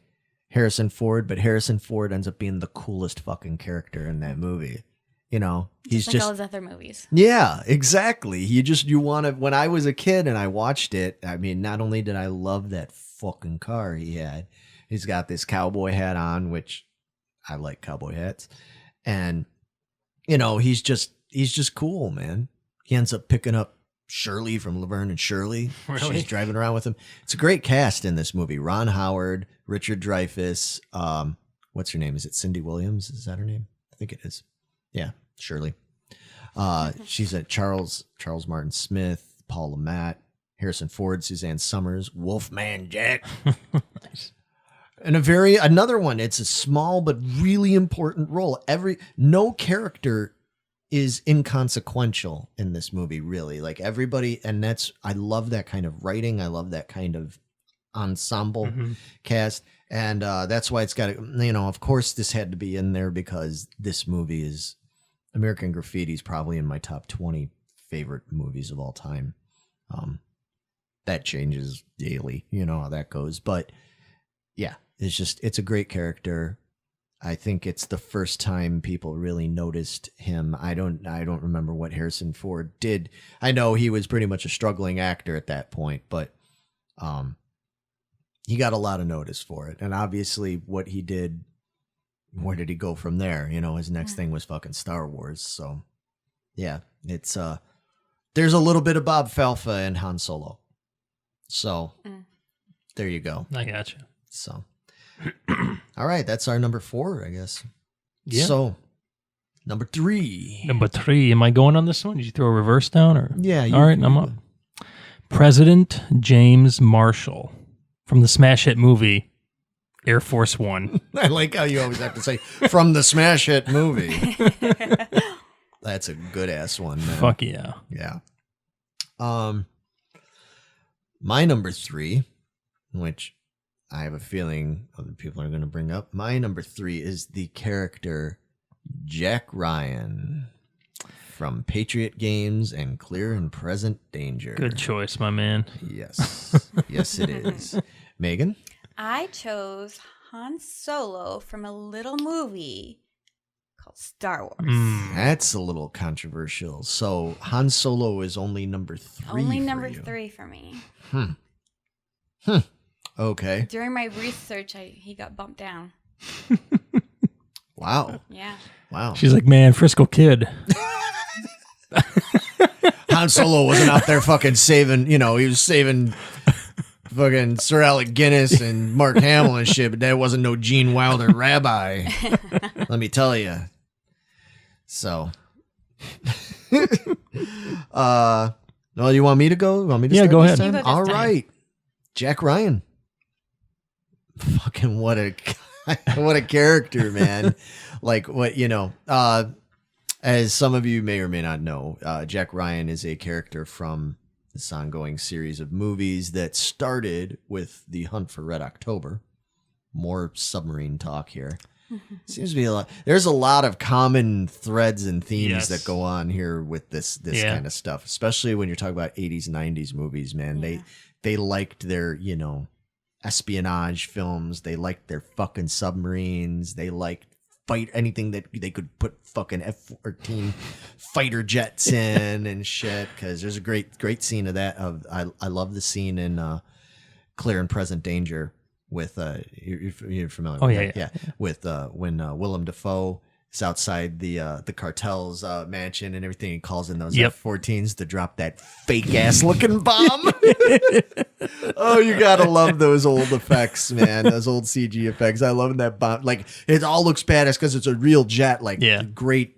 I'm a plane enthusiast, you know, plane and jet enthusiast. So Air Force all the way. So, you know, so I there's this great footage of these F-14s, man. But then he drops this bomb, and it looks so bad, but it's great. And but you know what I'm talking about. Oh, yeah. Defoe is great in Yeah, that and he everything is, as yeah. well. Great cast in those. But anyway, so yeah, it's a series, and while Harrison did not play Jack Ryan in all of the movies, I arguably think that Harrison Ford is the best Jack Ryan of them all. Because who is it? Okay, let's go through. So it was Alec Baldwin, Mhm. right? Then Harrison for 2. Harrison did 2, and then Affleck. Affleck, yeah, for Some of All Fears in 2001 or 3 or something like that. Something like that. And then in just recent, like 2014 or something, we had. Chris Pine. Oh, Oh boy. I have to say that's the only Jack Ryan I've seen. Oh. Ooh. I tried to watch it for this episode, and I kept falling asleep. Wow. I have yet to see the Chris Pine one though, so I'm interested to see what that's I've all only about. seen like little snippets of it. Yeah. So. And now we've got John Krasinski from The Office, who now he played Jim on The Office. If you've ever watched The I know Office, who he is. Yeah. he's the Jack Ryan on the Amazon TV show, I Oh, believe really? that Really? just came out or Interesting. is coming out. Yeah, Interesting. Yeah, I'll be interested in checking that out. yeah. You So go we from got four actors that played Jack Ryan. not Five. counting five. no. Five, Maybe yeah, five, five, yeah. yeah. But yeah, to me, I think, Harrison's portrayal is just the most iconic of all of Yeah, them. for sure. Patriot Games is an amazing movie. Sean Bean has to die in it, of course. I know, 'cause Of he course. always- That's why the one I kept trying to watch, and as soon as I saw Sean Bean, I was like, I know what's going to happen. He's the bad guy. He's going to die. I'm He done. dies. I can go to sleep now. always dies. And that awful, getting back to accents, we had the bad Russian accents in K-19 and those Irish accents they Yeah, have in yeah. Patriot Games. Not good. Not good. Takes you out of it a little bit, because he's an Aussie or whatever. But, anyway, yeah, just they're great books for Yeah. starts, Clancy's great. I just did Patriot Games, the audiobook. Yeah. Different from the movie, but Right, fucking yeah, great. Right. Yeah. Yeah. But Harrison Ford, I don't, like I said, I mean, nothing against Baldwin, Pine, any of them. But I just think that Harrison Ford's portrayal of Jack Ryan is it. He's got that sort of, that playing that sort of typical, like, I don't want to do this anymore kind of thing, but I'm being dragged back into it, Yeah. because I have to, it's the right thing, always in the wrong place at the wrong time. He just happened to be visiting London when The attack on the prince or secretary Yeah, or yeah. whatever Yeah. it was, of state kind of guy. Yeah, whatever that guy was. Yeah. And then same with the next and everything.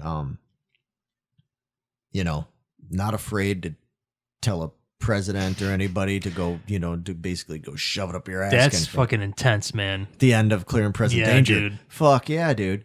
And that's what I'm saying. So, for they're great movies, folks. If you haven't seen them yet, I mean, they're 90s. They're, again, a little of their time. You can't go wrong with like a political thriller movie, man. I mean, there's just Yeah. something about those movies that are just fucking great. Which one? I can't ask you because can't you ask kept me. falling asleep. But Patriot Games, Clear Present Danger. What do you like better? Dude, it's tough, man. I don't know. I know. I think I like the storyline in Patriot Games better, Okay. but that ending scene of Clear and Present Danger, dude, when he's talking to that guy who has that paper that he's got, he's like, "Look, man, this is my get out of jail free card or whatever." And Harrison's Ford, I'm not gonna let you do this. I will, go to in front of Senate and Yeah. dude, fucking Yeah. incredible. Yeah. It's really tough to choose. For me, I think Clear and Present Danger Yeah. is just a little bit better. Like again, I love having Defoe in there because he's fucking Defoe. Yeah. Yeah, I like the more political scandal nature of Clear and Present Danger and being tied in with the cartels and just, and all that kind of shit. And Jack Ryan basically like said at the end, blowing it all, realizing like all this shit's going on that he wasn't privy to, and that he blows it up, literally and figuratively. Yeah, I gotta go with that one. But yeah, it just, I won't go on longer about that. But yeah, just great, man. Just a great character, and it's one of his strongest ones. Oh, yeah, I for think. sure. I wish there would have been more. Yeah, for sure, man. I wish there would have been more of those because I wouldn't have got tired of them. I don't think. Maybe after 4 or 5 of them, be like, okay, enough. But 2, I wish it could have kept going. I would like to have seen him in at least one more Clancy novel. Yeah. So, okay. You. Hi. Let's go on. So- You're number 3. My number 3, Han Solo. Wow. Yeah. You're still having a hard time with that, huh? Well, no. I mean, hey man, to each their own. Yeah. We've already had K-19 and fucking Frisco Kid thrown in here, so I'm, So how much worse can it get at this point? I mean, Just wait. but I mean, okay, so tell us, why is he number 3? Number 3, basically because he's not the star on his own in Star Wars. He's like Okay. with a group of characters, and he's one part of. So what you're makes saying Star Wars. that's why he's not in a 1 or 2 Yes. position. Okay. Yeah, all he's right. not what makes the movie for me. I totally agree with you on that. Yeah. Interesting. It's interesting. Y'all I are a couple- love- Larry's about to quit this podcast. He's like, that's it. I'm out of here. Yeah, he's a great character. He's hilarious. I love the character. It's just, he's not what makes the movie for me. Oh, I get it. I understand. I won't say he makes the movie for me, but he's definitely one of my favorite characters from that series, you know. Yeah, well, all right, man. We'll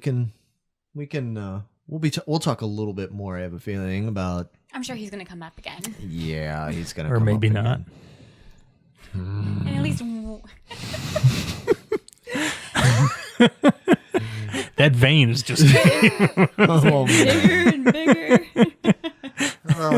Yeah, well, all right. On that note, let's just get to your number okay. 3. So my number 3 again is President James Marshall from the smash hit movie Air Force One. I'm glad you established that again. So Harrison Ford plays this just no nonsense, got a big set of balls president on him, right? Yeah. He tells all these terrorists, listen, we're not going to negotiate with your fucking ass. You fuck with us, that's it. You're done. He tries to rally all these guys against him. So he gets on a plane from Russia, going back home, and surprise, surprise, it gets overtaken by from terrorists who get a bunch of hostages. He's basically forced into an escape pod, all the while trying to make sure that his family, like he says this like 50 times, what about my family? What about my family? Yeah. So Secret Service are freaking out. They want to get him into the escape pod, but he's not having it. All right. He's a fucking badass president. He's going to stay with the plane and help these people fight these terrorists. So you think he's in the escape pod and you find out he's not. He's still in the plane. And just the way he goes about this and his intensity in this role is just, dude, it's awesome, man. It's so fucking good. Yeah. This was almost in my top 5. This was almost my number 5. Actually, at one point it was almost my number 4, and I was gonna make Bob Falfa my number 5, and I was gonna make Deckard just an honorable mention. There's one reason why I didn't make it into, and I know this is contrary, because I mean you could say the same about my 4 and 5 to some degree. It only because it was only one movie. That was how I rationalized it out to me. What a movie. It's a great movie, man. But if it would have been, I mean, like Deckard with Blade Runner, there's 2 of them, you know, it's kind of a series. It was more, again, like I said, it was more iconic and inspired more. Bob Falfa, because, you know, I'm partial to that. That had to be in there. And They could have picked a better name for that guy. well, you know, he's supposed to be a hillbilly. Well, you know, his father Al, Yeah. you know. I was going to say. His father Al said, you know, you're stuck as it is with this name. I'm calling you Robert. But yeah, alfalfa. Anyway, but yeah, man, I'm with you. This is such a good ass movie, you know. Get off my plane. Yeah, exactly. I mean, iconic in its own right. And by all means, man, if I wanted to cheat and have there be like a tie or something in there. Truth be told, I could honestly put this character tied at number 3 with Jack Ryan. In a way, they're kind of similar. They're, you know? yeah, in a way. I feel like President Marshall's a little bit more. He's a little bit more gruff, badass kind of, Yeah. you know. Than Interesting. yeah. Yeah, I haven't seen this one either. So Oh my Ooh, god, man, Meg, you are missing out. I know they're on my list. I'll get them. Another fucking good thriller movie, man. Yeah, it is. This is a great one. You know, if you folks at home haven't seen it, if you're a Harrison Ford fan, or if you're just a fan of those kind of movies and stuff, you know, they still make these kind of movies. They do come out, but it's a little bit. They're of straight to Amazon Prime. Yeah, and it's. I still watch them, guys. And oh, he does. I does, yo. I I does watch that shit. You does watch that. Yeah. Man. It is a little bit of a lost, you know, it's such a 90s thing, It is, man. you know. That was the fucking heyday for action movies, man. The 90s. And these kind. You just couldn't get away with them quite as much now. Just over the top, ridiculous. And yeah, there's so much, the political climate and social climate nowadays, you couldn't really, there'd be so much scrutiny and everything. And, you know, I get it. But yeah. He's a badass president. And another great cast, man. Supporting Yes. cast in this movie is great. Glenn Close is awesome. Is My boy Dean Stockwell. Yeah. I mean, it just yeah. Glenn Close deserves a lot of recognition as the Vice President. She is incredible in this film. Really good. Yeah, I'm with you. Nice choice, Megan. Get on it. Yeah, I'm on it. You need to. I got a lot of catching up to You do. got a long list between that and music stuff, and still listen to the Doors. Don't fucking listen to Vito. Okay. Don't do it. Don't listen to Vito. I don't know what to do. Just listen to I'm me. so torn. Okay. But anyway, all right. Well then, here we are. We're getting down to the top dogs, man. So we are at number dos. So Vito, we'll let you go with number dos. Dos. For me is Jack Ryan. Oh, okay. All right. Yeah. Oh, okay. So I wasn't sure. Okay. I wasn't sure where that was. You know, I figured he had to be in there, but I know. Okay. All right. So my number two, believe it or not, because I'm sure people know, a lot of people know, you guys know what I'm into. You know what I'm no you made cracks earlier about what I'm into, and Larry, well, we know Larry is so into Star Wars, blah blah blah, this and that, but my number two is Han Solo. Surprise. He's not my number one. Han Solo's number two. He was your number three. I wasn't that far off from it. No, you weren't. All the shit you gave me, you won off. Right? I'm a one-off jag-off. That's about right.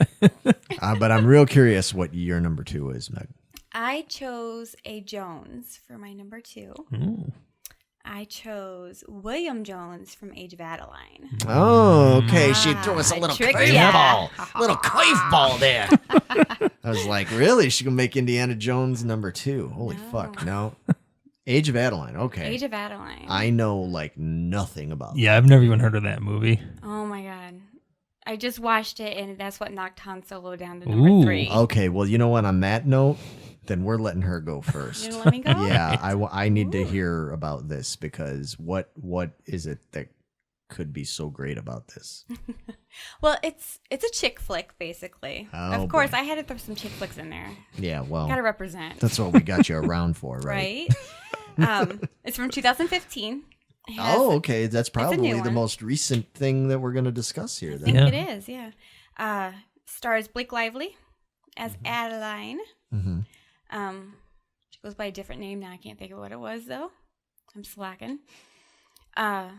Because she actually gets struck, she drowns and then gets struck by lightning. Jeez, sucks to be her. Holy shit. I pick these weird movies. Yeah. Violent movies. But it basically changes her body chemistry or DNA or something, and she stops aging. She's permanently 29. Oh, I need to take note of that. Right? Drowning she figured and out get the fountain of electrocuted. youth there. That's all you gotta do.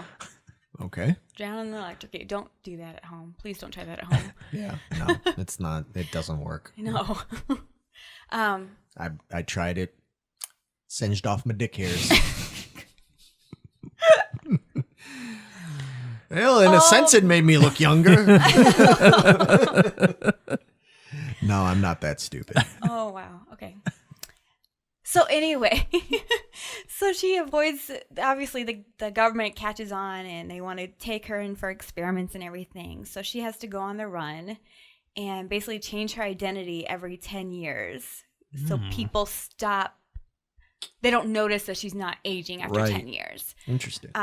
And then at one point, she's like, I'm so tired of running. And she had a daughter before she was struck by lightning. So now her daughter's like 70 something. Ooh, Oh, wow. I like where this is going, actually. Yeah, she's like 80, 90. I mean, she's old now. And I think at the end of the movie, Adeline's like 107 or something at that point. So she's like, I'm so tired of running. And the daughter's like, just find love, fall in love. Be happy. Actually live your life. You live, but you're not living a life. Right. You're just running constantly. So she takes the advice, and because she met this guy, falls in love with him and stuff. And he says, well, my parents are having their 40th wedding anniversary. Will you come with me to the party? And she says, okay. So she goes. So this is halfway through the movie, right? Still no Harrison Ford. Yeah. But where you fucking going with I'm this? going with this. But that's how good he is in this movie. He's in only okay. half of it. Interesting. And I honestly think this is probably one of his best performances as an actor. It was, the whole movie was compared to Somewhere in Time. Which is one of my top 5 favorite movies of all time. And we'll talk about that eventually. At some point, At some point when we can fit it in. Yeah, so as soon as I heard that, I was like, oh, might be right up Larry's alley. Yeah. It's That does sound interesting. interesting. So anyway, so she goes to this family gathering and stuff for the reunion. Yes. I just want to say something. This is a newer movie, right? Yes. So you might not want to spoil it. Okay. Damn, man, I'm really into the story. I know what's going on. Well, I mean, can you kind of tell us more about Harrison without spoiling, like, the end and the Kind of. Yeah. But kind of. It's kind of hard. Let me guess, he's the one that electrocuted her. No. Oh, damn. No, he did not. But this isn't the first time she fell in love. She allowed herself to fall in love once before. I kind of had a feeling that's where this was going, Yeah. was that she's going to find out that the father or whatever is like, And oh, he- shit, I fucked that fool. She's going to be like, damn, son, I fucked that fool. I fucked your daddy. Motherfucker, he shot me with his Oh my god. lightning dick. Oh my god. Oh wow. In the water. I'm sure that isn't at all how it goes. That's not exactly how it goes. Exactly. But it's close. Pretty close. That's not entirely accurate. It was more like he shot sparks out of his piss hole, not exactly lightning bolts. Wow. That would hurt, actually. I've felt similar things. You ever had kidney stones, kids? I wasn't for sure where he was going with that. You thought I was talking about grease lightning. No, but anyway, yeah, okay. Well, I mean, so the performance that he gives in this obviously is... But towards the end of it, he gives a really stellar performance. I cried several times during this movie. I can't even tell you last time a movie made me that emotional. Interesting. Yeah, part of his performance was one of them. I was like, whoa. And you've never seen Somewhere in Time, right? I have not seen Somewhere in Okay, Time. so you don't... After seeing this, I definitely want to see it though. Okay, so you don't know how it compares. Okay. No. Interesting. So yeah, that sounds... I love movies that tie in sort of like emotional romance drama kind of stuff with sci-fi, you know. Somewhere in Time is that way. It is that way. It deals with time travel kind of stuff and everything, but it's very much a romance kind of thing. And Forever Young, yeah, Yeah. yeah. right? Right. Yeah. Yeah. I mean, it's not the first or last time they've done anything like that. But yeah, I like stuff like that. There's a lot of that element in Doctor Who, Yeah. in the show, modern Doctor Who anyway, Yeah. I should also mention that her boyfriend in the movie is Dario from Game of Thrones. Dario? You guys watch that? No. No. I am not. Okay, ready for this? Because you've got all your fucking shit. You don't like this, you don't like that, and everything. I don't like Game of Thrones.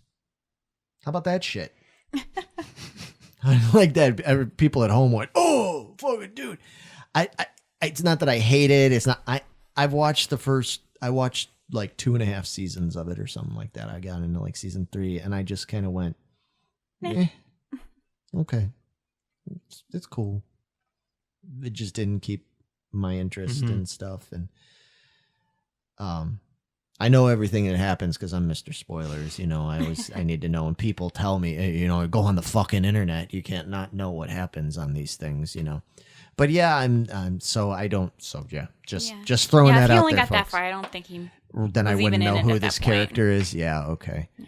It kind of for me because when Ned Stark, Sean Bean, Bites the bullet. in the first season, I was like, really? He's the only fucking character I like down here. Well, him and Jon Snow, but and I know all about his fucking ups and downs, but yeah. So not a Game of Thrones, so I don't know who that character is, All right, well, but it'll some of you interest. might. It will probably interest because I know it's a very popular show and you like that fucking shit. So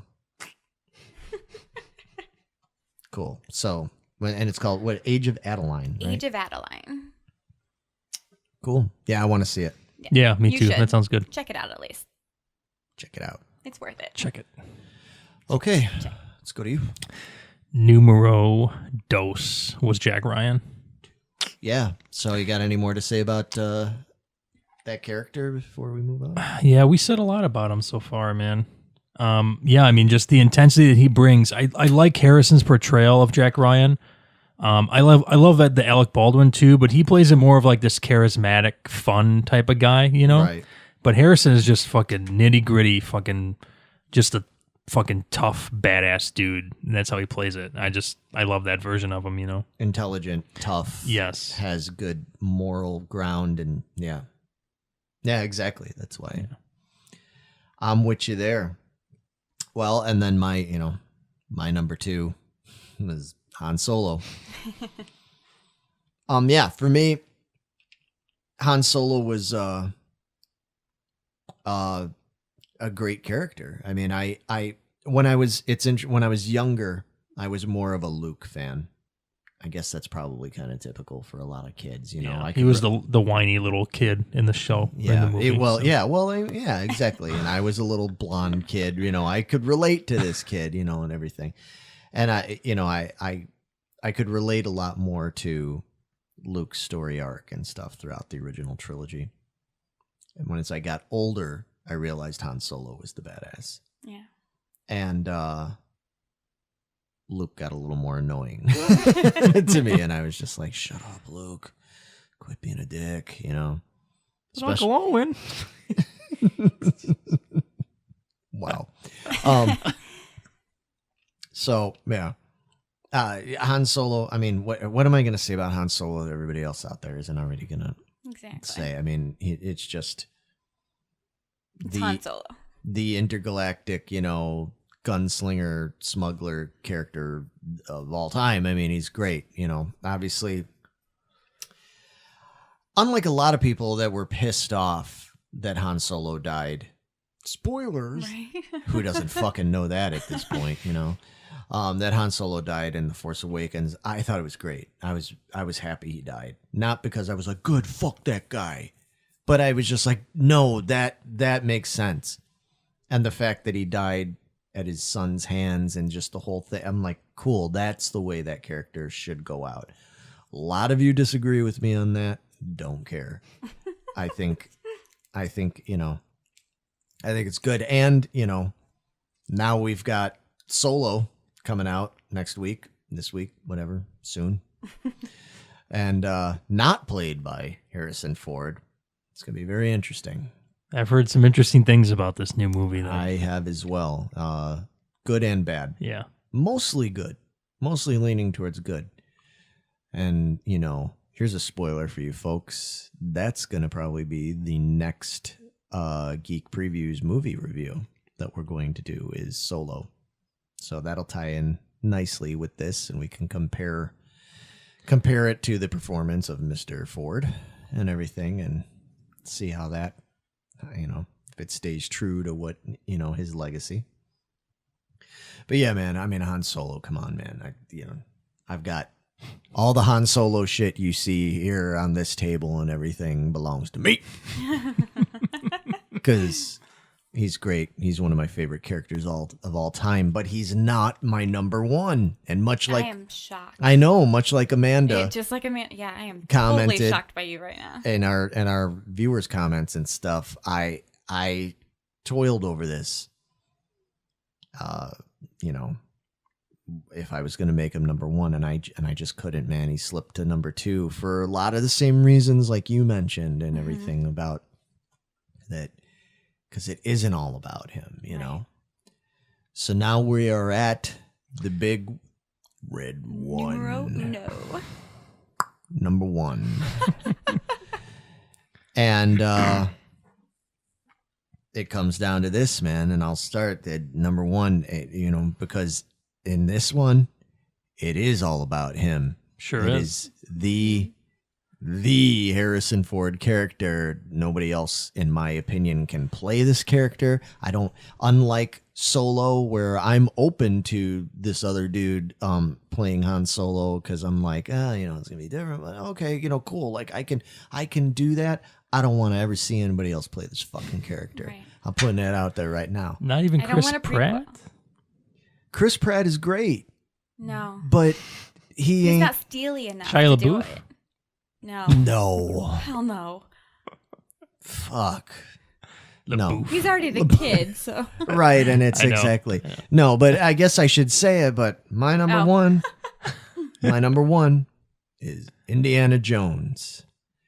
Megan, what's your number one? Indiana Jones. Vito, what's your number one? No, it's Indiana Jones.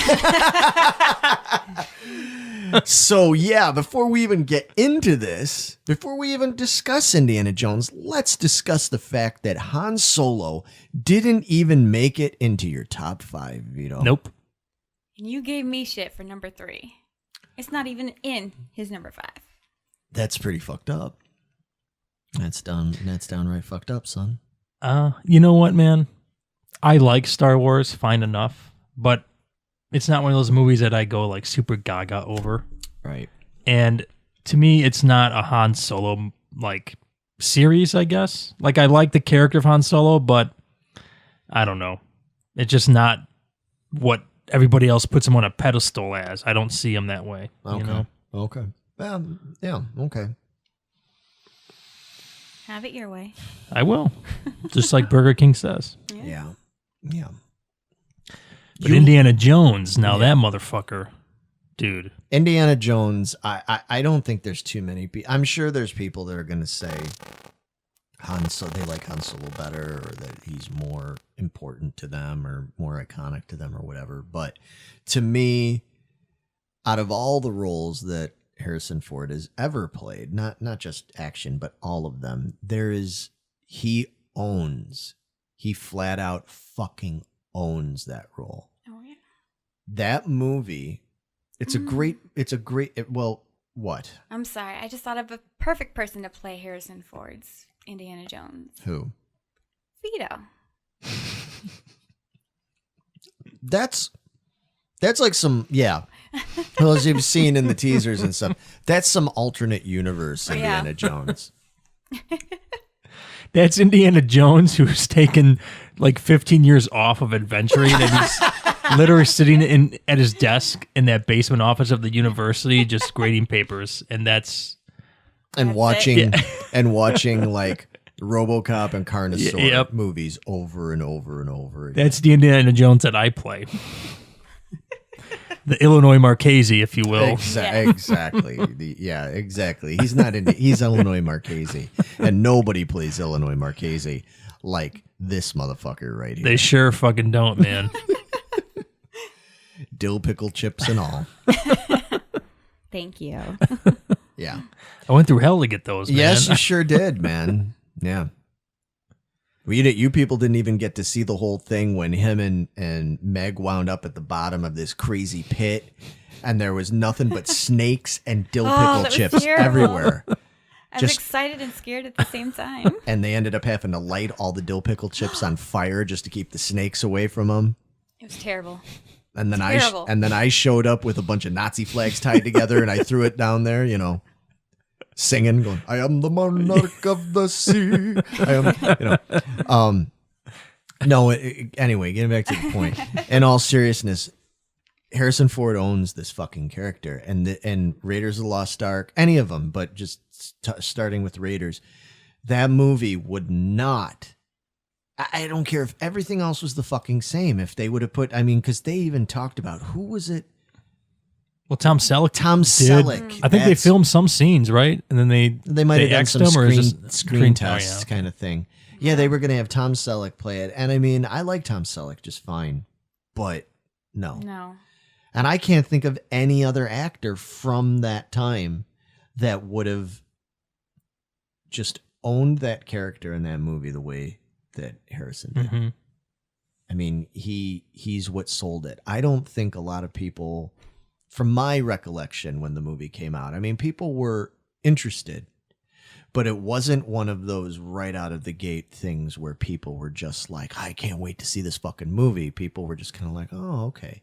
Because Harry'd done some other movies. He'd done Frisco Kid and Force 10 or whatever, and all these, he'd done other things, and none of them had set the world alight. Right. Now, granted, the fact that it was Spielberg and blah, blah, blah, people went, oh, okay. But it was this brand new character, brand new franchise. It was set back in the 30s, 40s. Mm-hmm. It wasn't exactly the kind of thing that got people super worked up. There was a lot of curiosity. Yeah. Now, question. You have all these wonderful Indiana Jones Yes. comic books. Did this come after the movie? After. Oh, okay. Yes. I'm going to steal all these, by the way. No, hang on. I'm still pissed I didn't buy those Indiana Jones novels that they had, man, that half price books. You should have. Yeah, I should have. So, yeah, you see here, I have the Raiders of the Lost Ark Marvel comic from, what would this have been? October, I guess this is 82, 81? 81. These came out concurrently with the movie. Okay.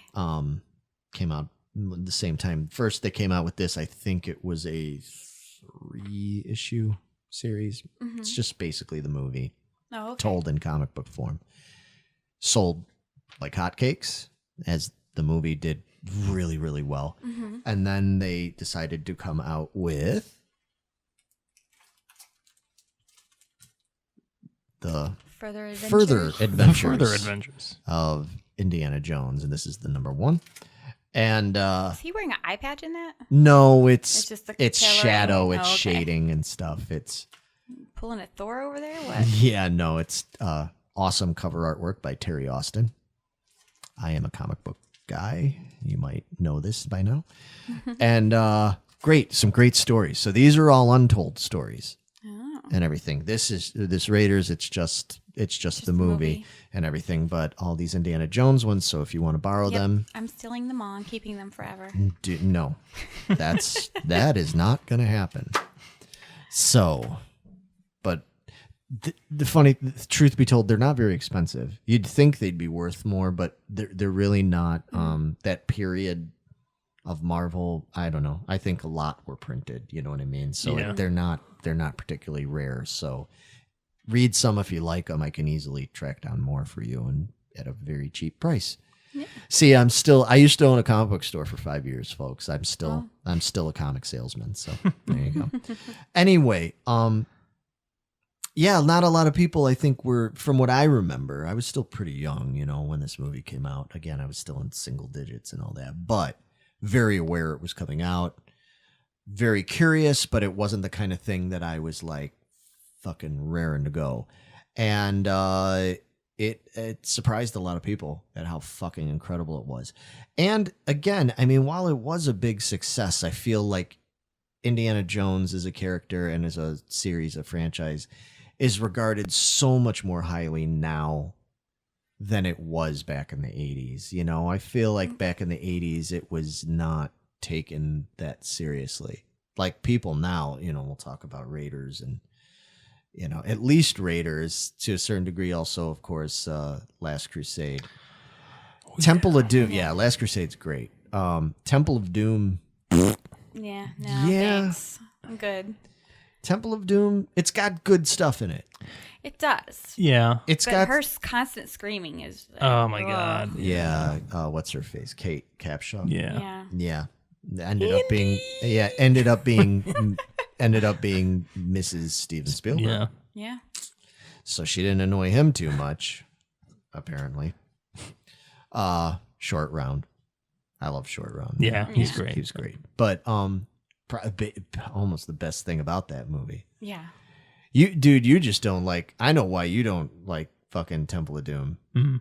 I got one word: insects. Yeah. Oh man. Ugh. He's a big, strong, tough guy, but he does not fucking like insects, folks. I don't blame him. I'm not making fun of you. I'm right there with you because that I remember seeing that. Me and my buddy Dave Lesko went and saw that at the theater when it came out, and we both were just like, "Fuck!" when it got to that scene in the cave with all those insects. I don't even like thinking about that shit. Fuck that. That was just kind of a ramshackle movie in a lot of ways, you know. Monkey brains. Chilled monkey brains. Yeah.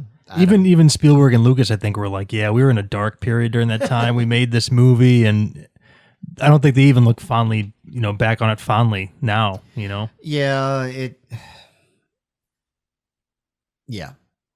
it's not okay. I have another controversial thing to say since we're being so controversial in this episode. You ready for this? If I had a choice, I'd rather watch Kingdom of the Crystal Skull more than Temple of Doom. I'm with Absolutely, you. yes. I would do that too. In a heartbeat. do you Yeah. hear that shit, folks? God damn. Unanimous. All three of us.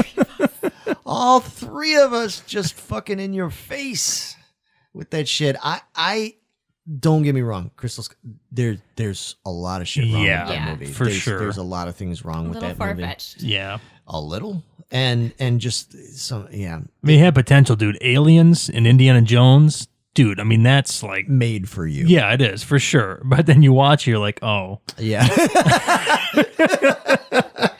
Oh, that summed it all up, man. Yeah. Absolutely. But overall, I enjoyed that movie. I think I loved Temple of Doom when it came out. but as a kid, I liked it too because it was that disgusting. Ooh, he's taking the heart out of that kid. and it was silly, you Yeah. know. And so I liked it as a kid. Now as an adult, because I've recently watched all of them, and I'd rather watch Crystal Skull. Man, I really would. I think, yeah, I just do. I'm not gonna go on and on about it, but so there you have it. But to me, that's really the only. That's the only kink in the armor, so to speak, of Indiana Jones. What a badass character. What, you know, I mean, who doesn't, you know, Han Solo's this dude that hangs around with a giant, you know, Muppet dog thing, you know, flying around the universe, which is badass. Don't get me wrong. But that's so, I don't know. Not every kid, not every person can relate to that, but who doesn't want to be fucking Indiana Jones, man? You know, like Indiana Jones is just, you know, whether man, woman, you know, like anybody, you know, like Indiana Jones, he's just a badass. Yeah, because of this movie, I wanted for a long time growing up to be an archaeologist. same with me. Yeah. Absolutely. And That is going to be so cool. Yeah. see, and that's what I'm talking about. It's kind of going on what Vic said earlier. You know, he's the kind of character that so many of us can relate to, want to be, find, things about. Yeah, and exactly, archaeology. I did a thing about that, about like Egyptian and ancient archaeology and stuff like that. When I was in 7th grade, I did like some silly little class project, and so embarrassingly, I had to make dioramas and stuff. Mm-hmm. Part of my dioramas, I actually brought some of the Kenner Raiders of the Lost Ark, Indiana Jones playset things. Like the Staff of Ra playset and everything. And I was like talking about it, and my teacher was just like, that's not real. It's like, that shit never existed, right? That whole thing, the ark, that whole story, that's not actual history, right? And I'm like, huh? Way to crush a kid. Like saying Santa's not real. Mr. Roberts, you get a C-. Oh man. So, hey, I tried, but it's still, it got me interested, like you said. I mean, it's still, so, on that note too, man, it's fucking badass. Yeah, I mean, yeah. So we're at least, man, we've had a lot of discord going on from the very start of this episode, but we're all in agreement on number 1, that Indiana Jones is the Harrison Ford for character. Yes, man. absolutely. Those... It'll probably be the one and only time that ever happens. Probably. Yeah. I definitely don't think that's going to happen when we get to the fucking Batman episode. Why are you looking at me? It'll be interesting. So, cool. All right, man. All right, well, we got to start wrapping this up. It's been going long anyway. Let's get to our honorable mentions, man. Well, while you're looking that up, you want me to bring up mine? Yeah. All right. Well, I there's so many I could make honorable mentions, but the 2 that really stand out, aside from Fugitive and everything, President Marshall in Air Force One, because like I already said earlier, he damn near and really should have been in my top 5 because it's such a great character. My other one that might be a little bit of a surprise and somewhat recent movie is his role of Mr. Colonel Dollarhide in Cowboys and Aliens. You guys see that movie? No, I've not yet. seen that one. I see, like, you were with, it wasn't a Harrison Ford movie. That's how I felt about that movie. That was that's 007. Okay. Daniel Craig. Daniel Craig is he was fucking great in fucking that amazing in that. I'll have to loan you But my this movie. All right. favorite character was Dog. It's Dog. He's just a dog. That's funny. He's They the just best call him character. Dog. Well, he's a cute dog. He is a cute dog. But no, I'll loan this to you, man. All right. I think you'll dig it. It's really good. It's more aliens than cowboys. It's a perfect fucking it's a good people. balance. It's an underrated movie, man. It really is. It's a I thought I really. really liked it. It sounds the title. You go, oh god, that's going to be so bad. That's going to be some sci-fi channel shit with Ian Zierling in it or something. Some Sharknado stuff. That's what I expected. It's not. It's really not. It's so good. I mean, yeah. And it has Olivia Wilde in it. Yeah. And she's naked at one point. Oh, well, then, obviously. Yep. Gotta You watch it. Yeah, it's such a good movie. But and going with what you said, that's why it. As much as I love that movie, that's why it didn't make the list, and it's just a honorable mention, is because he's not the main focus of that movie, but his character, it's cool, and he has a cool arc, because he starts out and you basically hate him. Yeah, he's an asshole. And he always kind of still is sort of an asshole, but you do learn more about him and realize that there's more to him. There's more to him than that. And he's not just all asshole, and he's not just all prejudiced and blah, blah, blah. Yeah. Like, there's a lot of reason for who he is. Again, he's an asshole that you grow to love. Yeah, exactly. He's a good dude. Yeah, ultimately. Still kind of an asshole, but deep down, he's a good dude. And cool character. I like all the characters in this movie. Mm-hmm. Good characters in this movie. Man, fucking, so good. Daniel Craig, Clancy Brown's in it. You know who that is, right? The Kurgan. Oh, yeah. I know him from Starship Troopers. Okay, right. Yeah. And Carnival, which you guys haven't seen. No. have you? Oh, I got to get you guys. That's to watch got John Connor from Terminator 3, Nick Stahl in it, right? Yes. Oh, dude, I'm going to make you guys watch that series, and we're going to talk about it. I heard a lot of good things about it. So one of the best. Absolute crime that it didn't continue on. But that's going to be in a whole nother topic, a whole nother episode that we've discussed before. And I don't want to give that away yet because I don't know when we're going to do it. But anyway, those are my two. Those are my two honorable mentions. What about you, Vito? So I've got Dr. Henry Jones Jr., which you may think, wait a minute, you Yeah, just wait a listed minute. Indiana Jones as number one. Yeah, how does that And you're work? right. Okay. So I break Indiana Jones into two separate entities. One is the go out and get 'em adventuring archaeologist Indiana Jones, and the other is the astute professor that teaches at the university, Dr. Henry Jones Jr. that Megan would write "love you" or Yeah. whatever it is on her eyelids and be blinking at And him. then Weird Jew will give him the apple and then kind of go out because he probably wants to have sex with him or something, you know? he puts that apple. Yeah, on. and he kind of... He's like, I came on this. And I shoved this apple up my ass. Please lick it. Oh my god. Yeah, I know. I know, folks. See, yeah, I told you. You thought you listened to episode 1 and you're like, oh, this is nice. Nope. No, it's just It's going to get worse and It's worse. going to get worse as time goes by. I've corrupted these motherfuckers. It's going to just get worse. But anyway, okay, that's an interesting. I'll give you. I don't know if I completely agree because to me, Indiana Jones is all Right. of The that. whole package. Yeah, But I I gotcha. will definitely give you credit and marks for the fact that you thought outside the box on that Yes, thank you. Okay. I would love to have him as a professor in college, as my archaeology professor. How badass would that be? Got you it. know? Yeah. I totally got it. Okay, so because what you're saying is just that side of him alone, even if he wasn't the swashbuckling side, Right. just that part of him alone you find to be like an admirable, interesting, cool Yeah. character. Yeah. Okay. I could get behind that.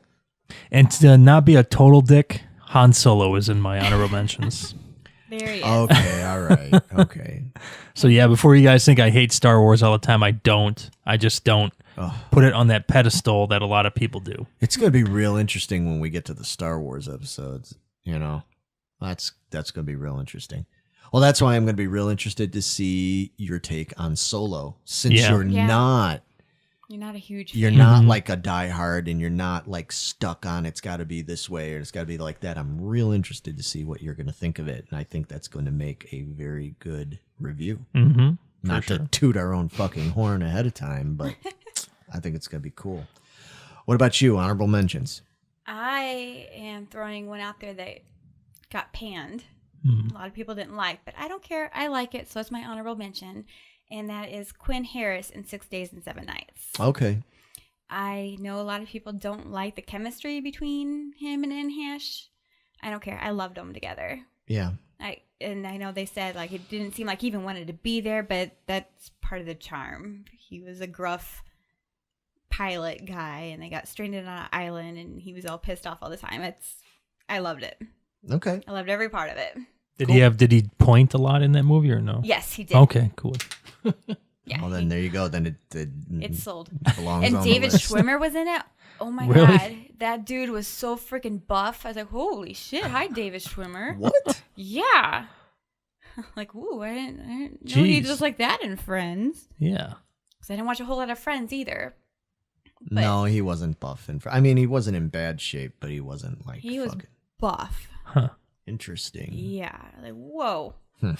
That was quite the exciting realization there. Seeing him on the beach. I bet. Almost took me away from Harrison Ford. What? Almost. That's crazy talk. I know. So that's my honorable mention. That's just okay. Now, what about thanks but no thanks? Like what is there a movie or Harrison Ford character that you guys just are like, you didn't like, you just really didn't like it, don't want to see it, wished you hadn't seen it, whatever. Do you guys have those? I have one. Okay. What do you got? I said I was going to talk about it, and I don't hope he doesn't beat me up. It is Allie Fox in Mosquito Coast.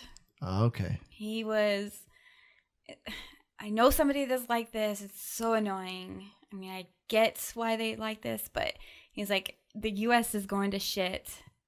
We need everything they're doing is wrong. We're buying Japanese and nothing's made in the U.S. anymore. It had Okay. Jason Alexander. Okay. And a very skinny Jason Alexander in it. That's weird. Yeah, it was. I was like, ooh, that's not right. When did this movie come out? Do you know? 1986. Oh, okay. wow. No, yeah, okay. Yeah, I was gonna say, I was like, wait a minute. Yeah, Harrison Ford's character is like a 80s porn star looking dude with glasses. It's Wow. gross. And you don't like that, I huh? don't know. Interesting. No, I'm good with that. But so he ends up taking his family. He's like jealous of the people that have come over from Africa and stuff, or South Asia. Who isn't? South, No, I'm just South kidding. America or something. He's jealous of them, saying they came here looking for the better life and stuff, and I'll trade places with them anytime. And he's true to his word. He switches places with them and goes and buys this town in South America or Africa or wherever it's at. I don't even know. He gets there, and it's like some two little rinky-dink huts that are falling in on themselves. But he builds it up to this amazing place. Mm-hmm. And with all the people that live there already in the village, all of them stayed there. They grow their own food. They're self-sustaining. He builds like this ice hut, so the whole area has ice for the first time ever. And that was all great. But Yeah, I was just gonna say this. You're hating on this. It's like fuck him for being so industrious. That was okay because he's an inventor, so he invents all this stuff to make it work. Okay. My problem is the entire time he's spewing to these other people like all this political rants and stuff like that, and the kids don't need to go to school. All they need to do is the hands-on stuff. They don't need to learn all this other bullshit. And his son, actually played by River Phoenix, Oh. is like on the sly, teaching the kids other things.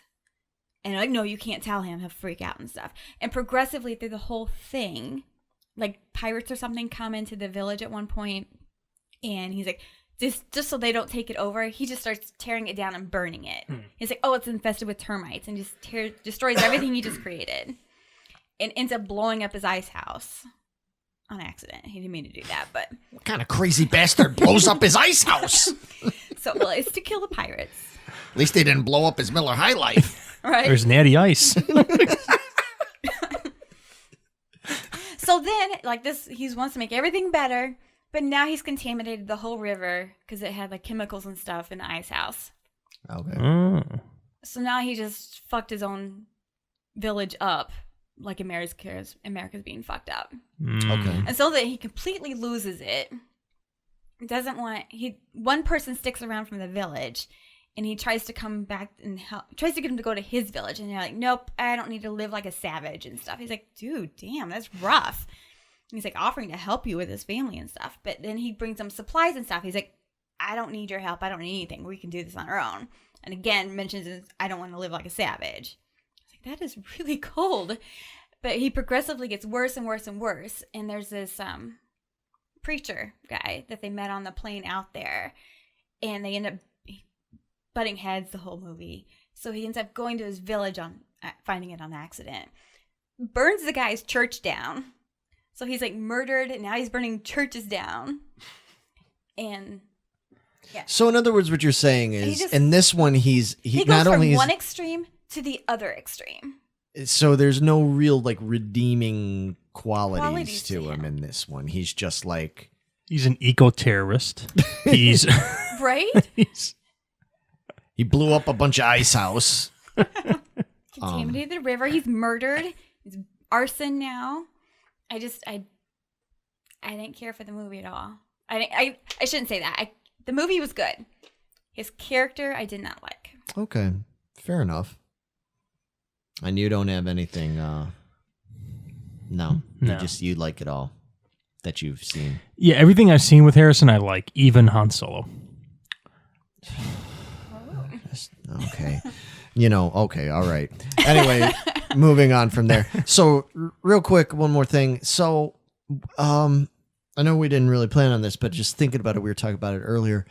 So, out of all of these movies, we've commented on like, oh, never saw that. If you had to go out right now and watch one Harrison Ford film that you have not seen yet, and you could pick one, which one would you pick and go see right now?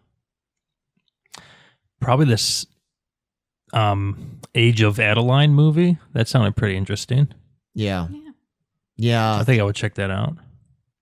Yeah, I'm kind of with you on that one. I think that definitely is the one that piqued my interest the most. But just to be clear, after this podcast, I'm going to go and watch Last Crusade. Are you? Ain't nothing wrong with that. It's a great fucking movie. Right? No ticket. Yeah. What about you? I feel like I am missing out not seeing the Jack Ryan series. I need to Yes, you really are. stay awake and watch those. Yeah. Even if I know Sean Bean dies and that's the whole movie, but Okay. I need to sit down and. But watch Sean it. Bean's really good in that movie, though. He's good in every movie. That's true. Yeah, I'm a big fan of Sean Bean. Yeah. Yeah, the movie is slightly different from the book, Right. but there's some things in the movie I think they did better, especially Okay. Sean Bean's character and his motivation for why he's going after Harrison Ford is better in the movie than Oh, okay. than in the book. So Okay. Interesting. yeah, Yeah, because I just bought the book Clear and Present Danger. yeah, It's that's a big book. yeah. Most Tom Clancy books are. Yeah. I don't know where in line that is in the Jack Ryan series. It might be Right. like 6 or something down the Right. line, Wow. but Okay. yeah, there's like I think almost a dozen Jack Ryan books. Then there's his son picks up. Right. There's like the Jack Ryan Jr. like Oh, books, wow. and there's like 20 of those or whatever. And Right. yeah, I mean, you can literally read for the rest of your life and probably not catch up on Clancy books. I mean, Wow. it's insane. Yeah. But yeah, then my suggestions to you guys is I think you should see American Graffiti Oh yes, I want to see that also. because I think you would like that. I think you'll appreciate that, and you need to see Cowboys and Aliens. Yes. And you need to see K-19 The Widowmaker. You know what? Honestly, I do. I think you would like it, man. You have piqued my interest with that one. I have to admit, I made fun of you for it before. I thought you were crazy, but no, yeah, I definitely want to check it out. So I'll probably be borrowing that one off. Yeah, go ahead, please. So I don't think there's anything else we need to talk about. Oh wait, we have one last thing to talk about. Which two Harrison Ford characters, Oh. Megan? Oh man. Oh crap. Obviously Indiana Jones. Okay, Whip or no whip? y'all are naughty.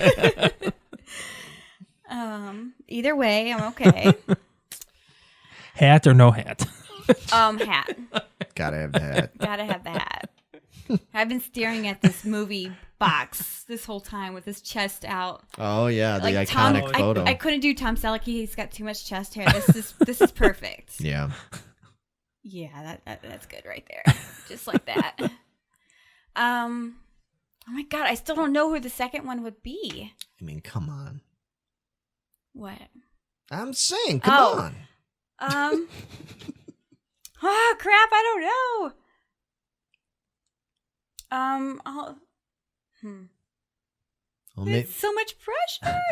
maybe we should put it out there. Okay, so if Megan was on The Bachelorette and it came down to two Harrison Ford characters and one of them was Indiana Jones, who do you think should be the other Harrison Ford character that would give Harry a run for his money, against himself, which is some weird kind of time travel sort of shit in its own self. It's timey-wimey. So, yeah, I don't know who I would choose for you. I mean, I guess the obvious would be Han Solo, but I don't know. Oh, you know what? I almost forgot something. So, oh man, I'm not going to go on a whole long rant, but I have a thanks but no thanks. Oh yeah. Ender's Game. Yes. Oh yeah. Fucking Ender's Game. Oy. And I can't even, you know what, folks, I'm not even going to go on a whole thing about it because I will literally talk for 20 minutes about what irritated me about that movie. But I thought Harrison Ford actually did a good job in that movie. And I actually kind of liked his character in that movie. But I didn't like the way Well, I didn't like the way that movie went. I didn't like its whole message that the fucking movie tried to put at the end because I wholeheartedly disagree with it.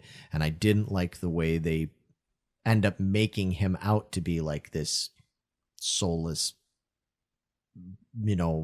military monster of a human being or whatever. They made him out to be like that, like what an asshole, what a piece of shit. And I disagree. I didn't think he was an asshole at all. Totally. I think he was exactly the way he needed to be in that movie. But that's not the way they, because it doesn't fit the narrative these days, folks. Fuck. So yeah, that'll be my thanks, but no thanks. Thanks, but no thanks to fucking Ender's Game. Fuck that movie and that series. Fuck that shit. Whatever. You can have your stupid shit, millennials. Choke on it. I hope some bugs come and invade the planet and they take you first. Then we'll see what you're doing. Then we'll see. Then you're going to be wishing Harrison Ford is there to lead the charge. You'll see what I'm talking about. Just wait. Those bugs are coming. It's going to be Harrison Ford's Roughnecks. The bugs are coming. Fucking whole bucket of chicken. Have a bottle of melatonin. The Sandman's coming. Anybody know what that's from? Anybody know what that's from? I want to know if anybody knows what that quote is from. If you know, I'll send you a no prize. And no prize. Yeah. So anyway, I think we wrapped it up, man. I think so. Another one in the can here. Another one. Woohoo. Taking another one in the can. Just keeping it rolling with the double entendres and stuff. Yeah, man. I had a real good time with this one. Yeah. So we are going to try to be back as soon as possible. As we said, we're going to have the solo movie review coming up pretty soon. Once we go see it, because it ain't out yet as of when we're recording this. We'll have the solo movie review, and then we will have the next podcast coming out, which the subject is going to be. You don't know that. You got to wait. You just got to be patient. I'm not patient. I'm not patient at all. So, Larry already built a time machine to go forward in time to see what episode we're doing already. Oh, man, if I had a time machine. Oh, God, that would be so rad. That'd be awesome. But anyway, everybody, thank you so much for listening or watching, whichever method you're doing with us here. And we will be back very soon. So Peace out. See ya. Bye. Later. Hey everyone, thanks for checking out the podcast. Let us know what you think in the comments, as well as Facebook, Instagram, and Twitter.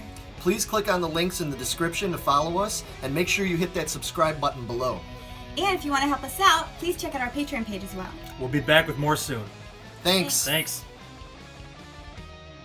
Holy shit, did we do it? Yeah, I think that was pretty good.